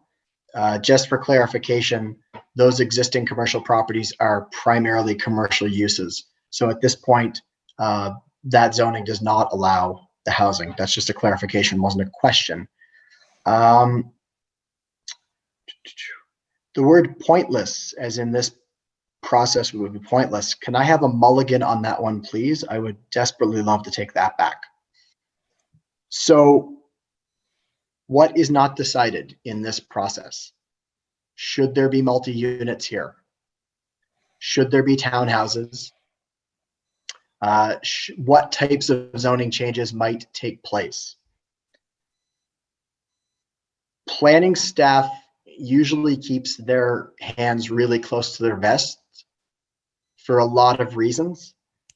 One is that everything that I say here is on behalf of HRM, but I am only one employee. And therefore, I am trying to, as I talk to you, give you as many facts as possible, as truthfully as possible, while also realizing that I speak for multiple planners in HRM.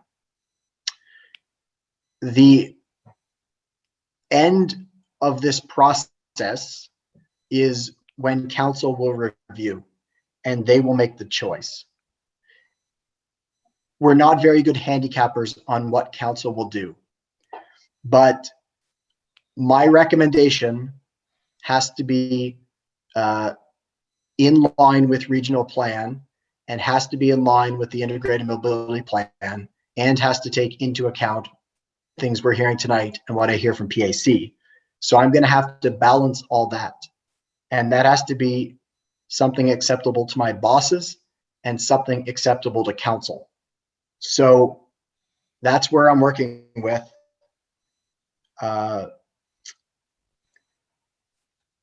We have direction from the regional plan to look at changes here. And so you folks can take that for what it is. We do not decide right now what those changes might look like. So that's where we are. And that is probably really, really frustrating. And people are asking things, I believe this was a direct question, but why don't you have the zone in front of you proposed? Why don't you have the details here? And the more details we bring to this meeting, the more it appears that we have made a choice. And I will say that as we move through these processes, the more things you bring forward, the more you do start to lock yourself in. Not 100%, but once you put things on paper, it's out there and people are going to bring it back up to you. So we do not have a huge amount of information on what this could look like. And that is because we haven't made a choice, and bringing something forward would be premature, especially where we haven't heard from Planning Advisory Committee. I'm going to look through for the more specific questions here. Commercial uses. We do not know. What we could do, and we've done this in other areas, is if we go forward with commercial uses being allowed, you could write a zone or write policy.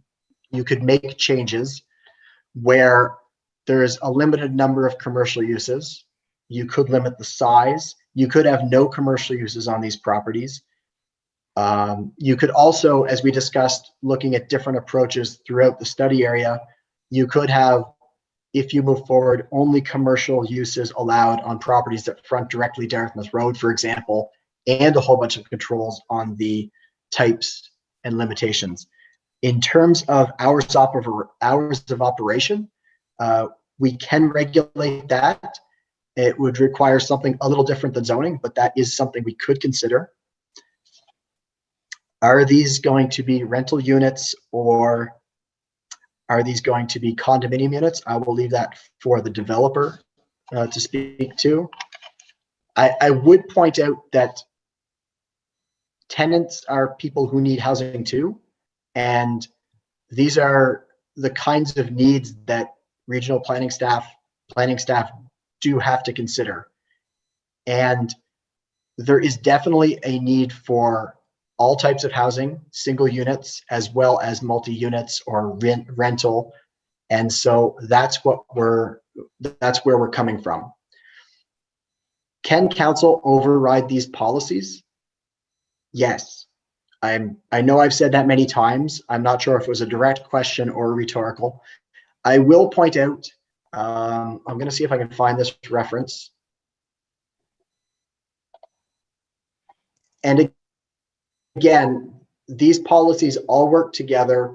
We're trying to balance them. We're trying to find out exactly how they apply in this neighborhood and how they work together. But there is a policy within the Bedford implementation, the Bedford Municipal Planning Strategy implementation. There's a policy that says, paraphrase, that should council have new objectives and approaches, that will require a policy change, which is implying that approaches and policies can change, and there is an outline of how to do it in the plan. It's in the implementation section. Now, what I'm clearly hearing, I'm not going to pretend otherwise, is that people think we should not do that at all.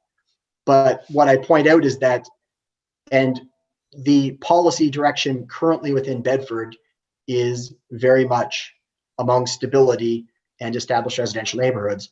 But the idea of a policy change is generally baked into a lot of different plans and laws. And there is some expectation that there will be some changes. And it's the kind of thing that people can disagree about. Madam Chair, if you have anything else, happy to give it a shot. Okay. I was handling a few other things there for a moment, but did you address the parking, traffic safety, pedestrian safety, sidewalks, shadow and light pollution, and the water runoff? This was for the cul-de-sac area, yeah, the private lane. Okay, no, that was fair. I didn't speak to those. Runoff above ground between lots in many cases becomes a civil issue, meaning that it's regulated by civil law and it's between property owners.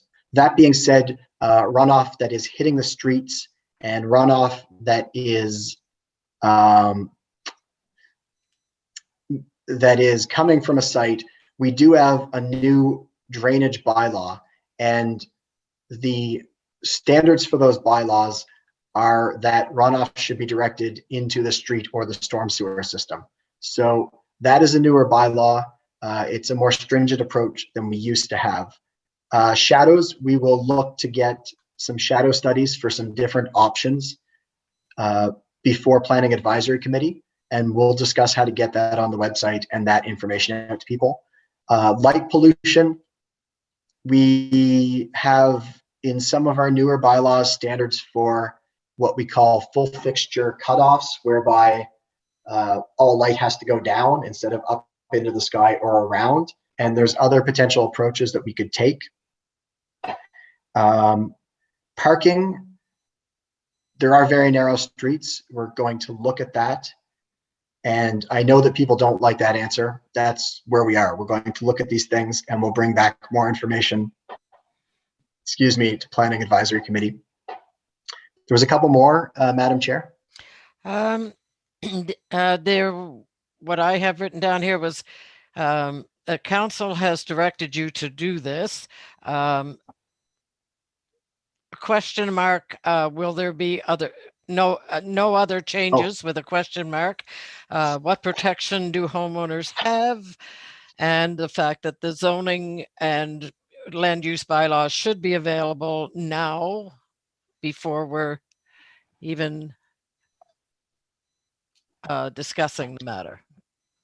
So I'm going to write a little bit down and try to get back to that because I think that triggered some thoughts.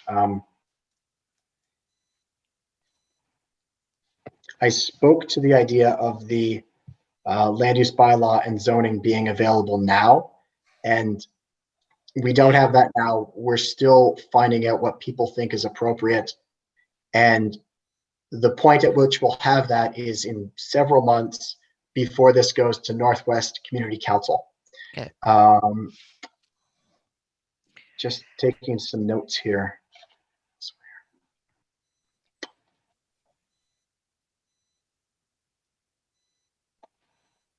Okay, so no other changes at this time.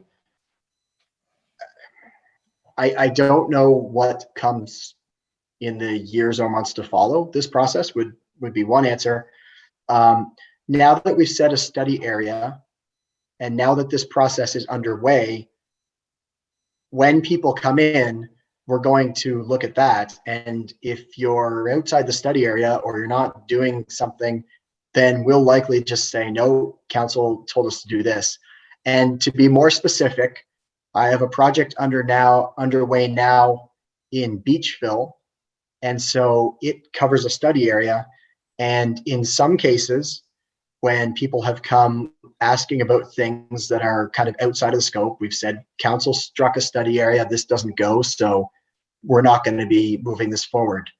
And they go away and chew on that. So we do it in other cases. I think the question of protections,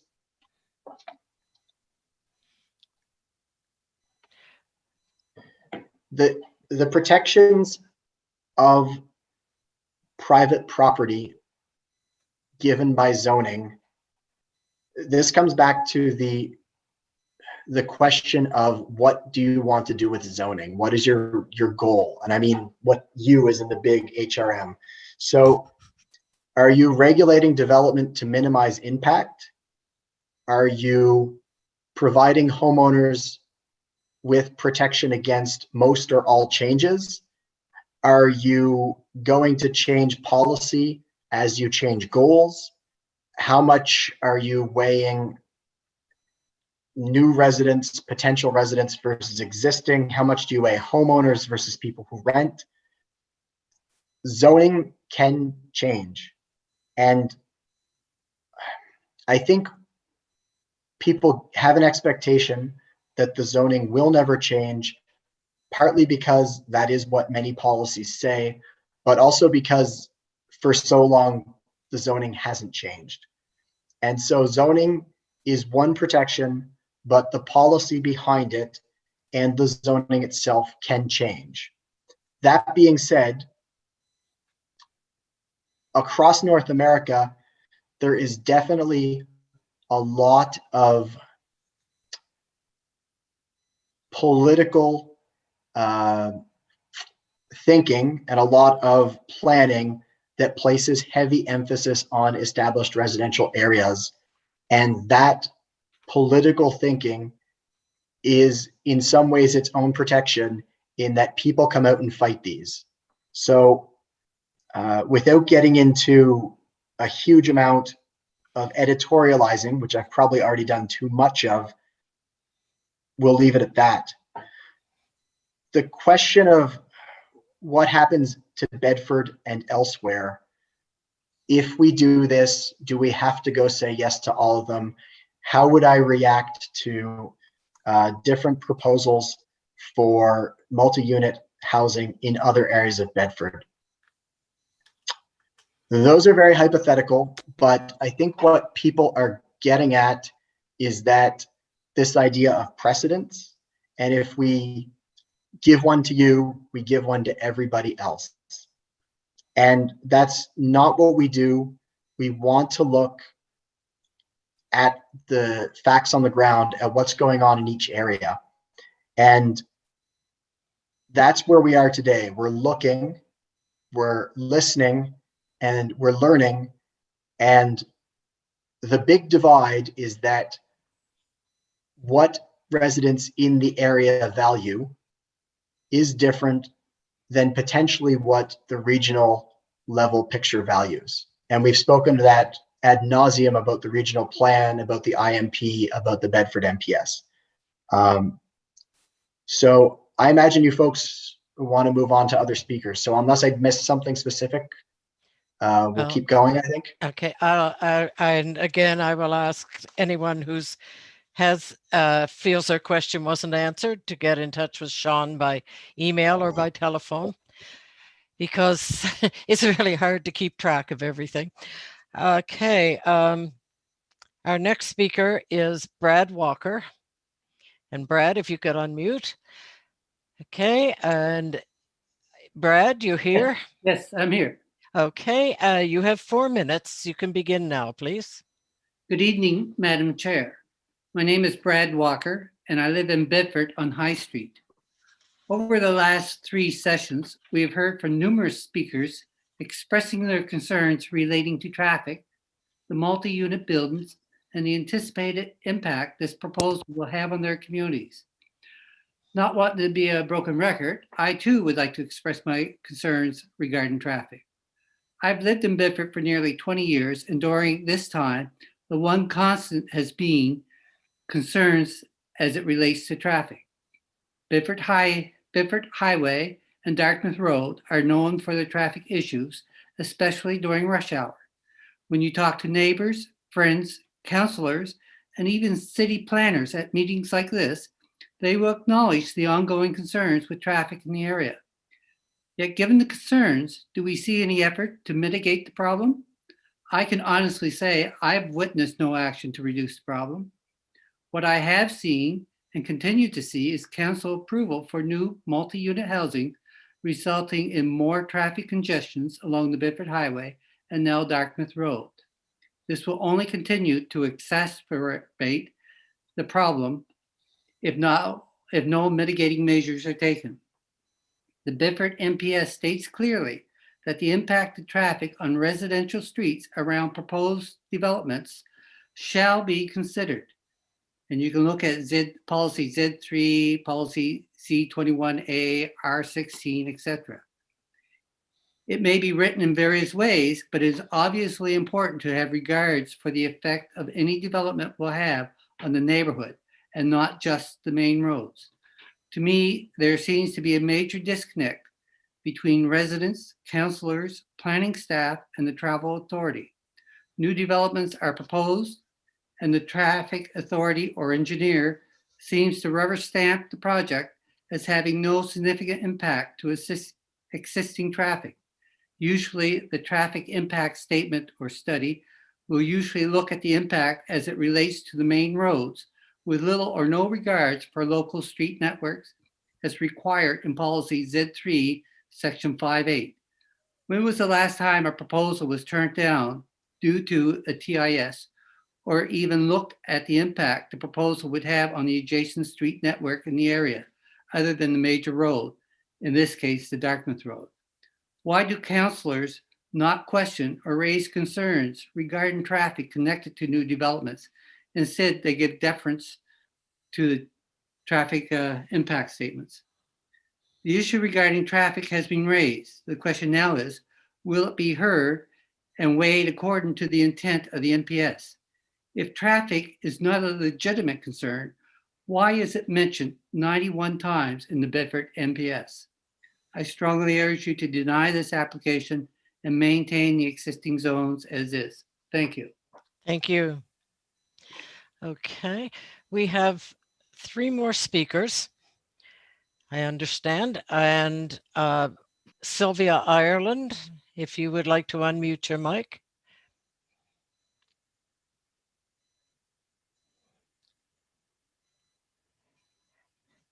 Sylvia?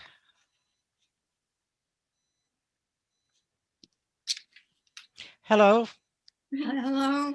Hello, is it Sylvia? Yes, this is Sylvia. Okay. You have 4 minutes. You can begin now. Good evening, ladies and gentlemen. My name is Sylvia Ireland.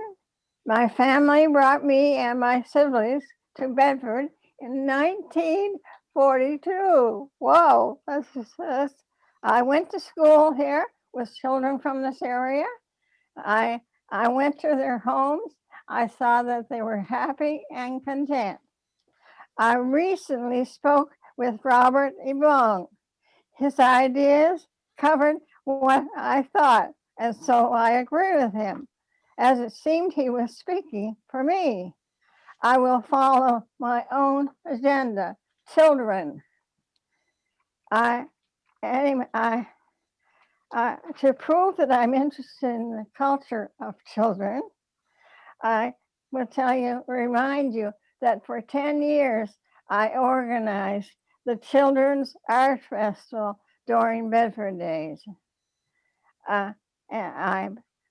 Recently, I had an appointment with a lady in an apartment building who lived on the 3rd floor. I was visiting her and I went on the elevator. The elevator doors opened and an avalanche of voices came to me. Children were playing in the hall with their tricycles and play toys, all in the long, dusty hall. I grew up in sunshine and grass. I was shocked at this. I had never in my life seen children playing in the hallways. I was very upset. I spoke to a lady who I came to visit and asked her how she felt. She said, "Come," and I followed her to the window. And I looked out the window and I looked down to the ground and saw dusty bricks. I followed my eyes up to the top of the building, and it was a huge brick building spreading its shadow. That's why the lady had her windows draped and the lights on in the living room. I thought, there's money for brick buildings, but there's no money for children to play outdoors. Please remember what I said. Children playing in dusty halls. It's happening now, and it will happen better if you don't stop it. Thank you for hearing from me. Good night. Thank you. Thank you for saying so. Okay, I believe that we have other speakers with you there tonight. Colleen Yvonne. Okay, hold on. Am I supposed to wear this on? 1 second. Okay, well, I can't talk because what am I doing this? Okay, is Colleen going to speak now? Yeah. Yes, I am. Okay, thank you very much. And you have 4 minutes. You can begin now.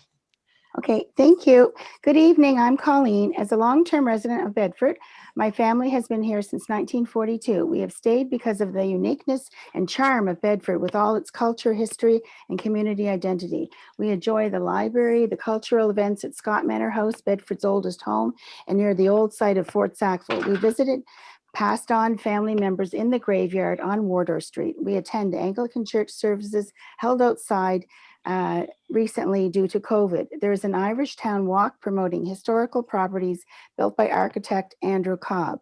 We walk our dog Wizard here daily and walk my 90-year-old mother to exercise when she visits. Before COVID, I saw parents walking their children to Fort Sackville Elementary School as we once did. Before 1995, I worked as a crossing guard from Wardour Street to North Street across the busy Dartmouth Road. It was extremely dangerous to cross then, almost getting hit myself in the crosswalk. As 18-wheelers came down the road, picked up speed across after Ridgevale, they found it hard to stop for children and a crosswalk sign. So crossing guards were removed from there and overhead lights were put in instead. Even today, I am fearful crossing 3 lanes and never go across during lunch or rush hour, sorry. My points of opposition are these.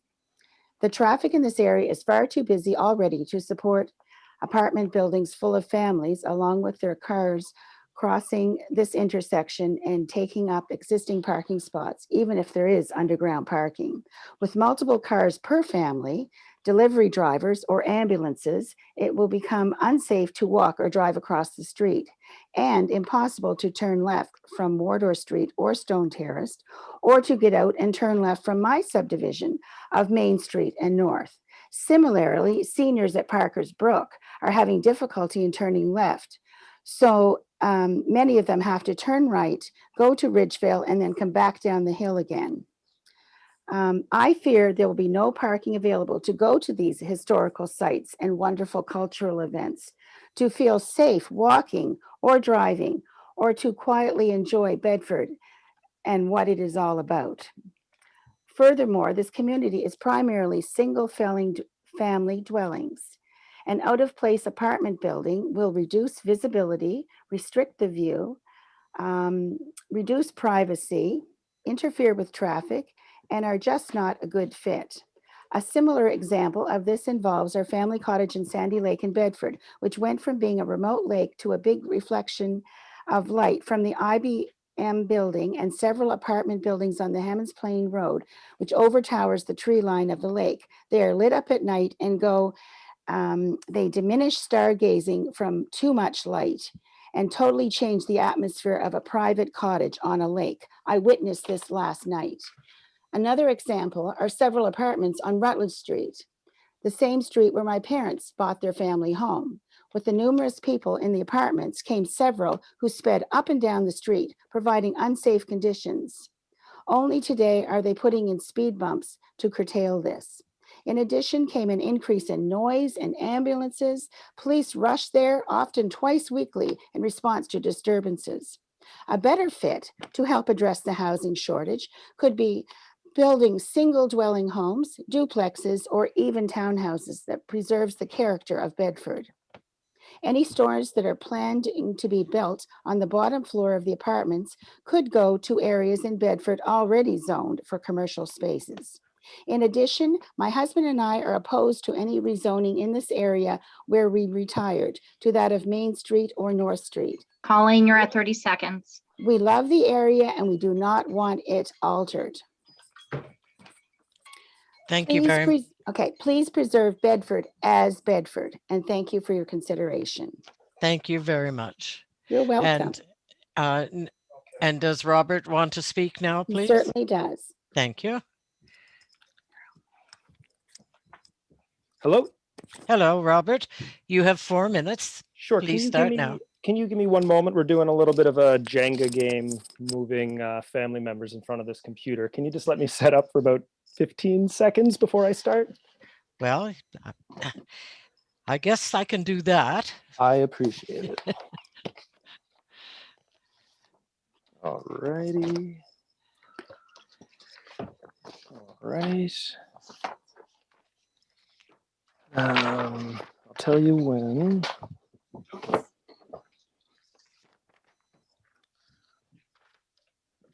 Okay, so once we start, will I have to state my name or anything, or can I just jump in? Yes. Well, that's what we would like you to do. Yes. Sure.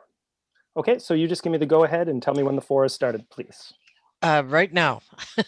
Okay. Oh no, I need to set up video as well. So, Christina, it's not working. Okay, so there you go. Here I am. Could you start that 4 minutes one more time again for me, please?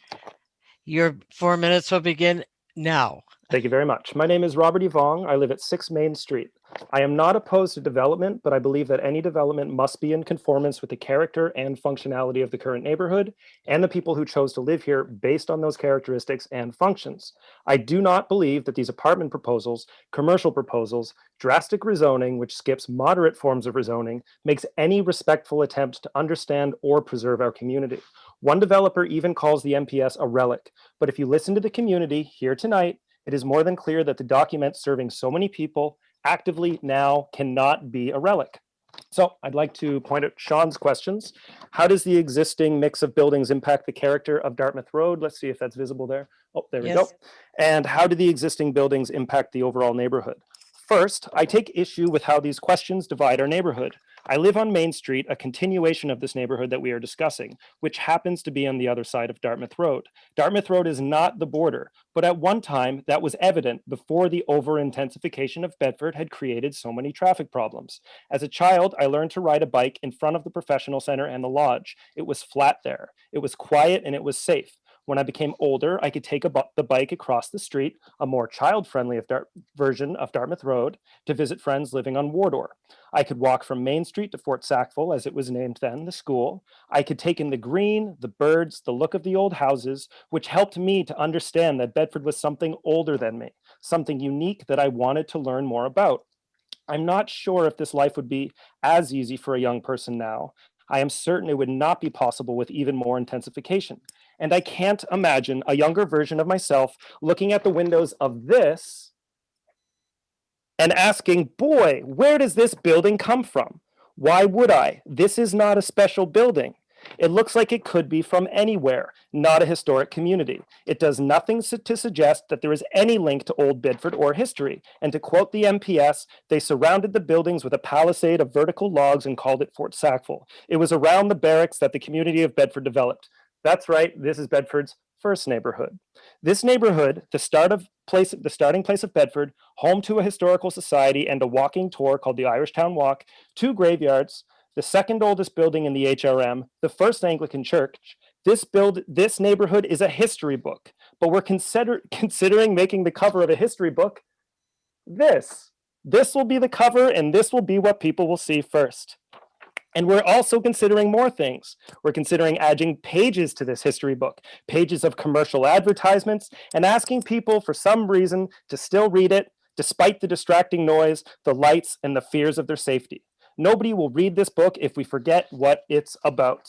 Policy R8 says that there should be neighborhood stability, and I would like to speak as that applies to mental health. Currently, when I leave my home and walk to the bottom of Main Street, I have a choice. I can turn right to cross under the railroad pass, and I can enter the much more commercial area. I can shop, I can eat, I can be mentally stimulated in a way that the commercial area provides. These things are not bad, but I don't always want those things. In fact, my mind needs a break from those things. The features of this area, though, specifically the train and the hill it sits on, they shelter our neighborhood. It creates a divide. I can choose to turn left after all, when what I need is quiet and darkness and privacy and nature and an internal space that isn't overstimulated by ads targeting me. Robert, you're at 30 seconds. It's difficult to articulate, but this option meant the world to me this year for my mental health. Right now, there are 2 turns to choose between: stimulating, big, commercial, and busy, and green, natural, Grammy, wait, and green, natural, humble, and quiet. Bedford's lucky to have both, but the more one takes over the other, the less of a choice it is at all. The developers may state they are adding to Bedford, but if they're taking away our choices, they are taking away from Bedford. I knew I wouldn't have much time, so this is the best I can do to say what I'm okay with. I believe that adding more RSU does answer Sean's question. It does help provide more houses. I believe that RTU, and not everybody agrees with me, RTU would be duplexes. I believe that we are capable of making that change. I also believe that townhouses, single level townhouses, not double houses, will be okay. But once we get into RMU, we are completely breaking the Z3 implementation policies and the residential policies that say it needs to match the standard buildings and size and bulk in the area. RMU is completely against the Bedford planning documents. Robert, you're at time. But what we need to do, what they're asking me to do, is add something that doesn't even fit into RMU, according to the bylaws, according to the MPS. And since the implementation policies say that we need to follow those rules, and since we are not discussing changing the entire document today, you cannot build unless you just throw away the document. Thank you. Thank you. Okay, Andrea, I believe that is our last public speaker. Yes, Madam Chair. Okay, and Sean, I don't know that there were terribly many questions there, but can you pick up on any that you did have? There were 2 that we missed from a previous speaker on the current and planned populations for Bedford South and Bedford West. Okay. And we're digging through to find those, and we're not getting them yet. So we will bring that back to the Planning Advisory Committee. I don't believe there were any direct questions, although if the committee or yourself, Madam Chair, wrote down others. The only thing I had was why do councillors not question the traffic impact statements because they felt they were always wrong. Can I answer that one and tell them we always do? I'd rather Sean answer that if you don't mind, Tim. Yeah, I mean, it often is questioned, and we do get them reviewed, and it often is questioned. And I guess what I would say to that is traffic is a legitimate concern, and it's one of many issues that we look at and we try to balance. So it does get questioned a fair bit. Okay. Well, if that's if we missed any questions at all, I'm again going to state that you can get in touch with Sean either by email or by telephone, and he will answer your questions directly. We tried to get all of them here tonight, but we're not perfect. Okay. We are going to have right now 4 minutes for each of the applicants to speak. And we'll begin with Shelley Dickey from Shelley Dickey Land Use Planning. Thank you. Can you hear me, Yes. Madam Chair? Okay, Yes. great. And we're giving you the same 4 minutes. Yes, great. Thank you. So I wanted to thank the residents of the Fort Sackville neighborhood for providing meaningful and valuable comments tonight and last week. As mentioned before, I represent the Stevens Group proposal for the corner of Dartmouth Road and Wardour Street. I want to thank the Northwest PAC for hosting the series of meetings, to the councillors and to HRM Planning for their work. We value the feedback of the community to inform this project moving forward. And as Sean has noted, the proposal submitted by the Stevens Group at Wardour Street and Dartmouth Road is an initial concept that will certainly evolve through this planning process. In requesting that Regional Council introduce new policy in the Bedford MPS to allow this residential concept, we were guided by the policies of the regional plan related to the Sunnyside Growth Center, which promotes limited and compatible residential intensification in select locations, such as the Fort Sackville neighborhood, which is conveniently located to services, community facilities, shopping, transit, and road linkages. We believe that our proposed concept for a high quality, moderate density, low-rise residential use successfully addresses the balance Sean discussed to allow the opportunity for housing choice and variety in this area of Bedford in a way which is compatible with the existing neighborhood. Additionally, this concept responds to the criteria set out by Regional Council for consideration of the proposals within the study area. It is pedestrian supportive, it is transit oriented, and proposes a limited amount of parking because of this. It is expected that many residents will take advantage of convenient transit, walking and cycling to work or to access nearby services. A low volume of additional traffic from this proposal has been projected. It's context sensitive as it introduces moderate residential intensification at the edge of the Fort Sackville neighborhood along Dartmouth Road, and it promotes a compatible transition from Dartmouth Road to this neighborhood. The concept at this point features a limited height of 4 stories, which extends to 2 stories near the existing houses. It has generous separation distances, and we're also proposing landscape buffers. Finally, this proposed residential building would allow residents from the Fort Sackville neighborhood and surrounding communities to remain in this community if alternative forms of housing are desired or needed in future. Moderate scale multiple unit dwellings allow a choice of housing and relative affordability for a variety of residents, including older adults, young adults, and young families within their neighborhood.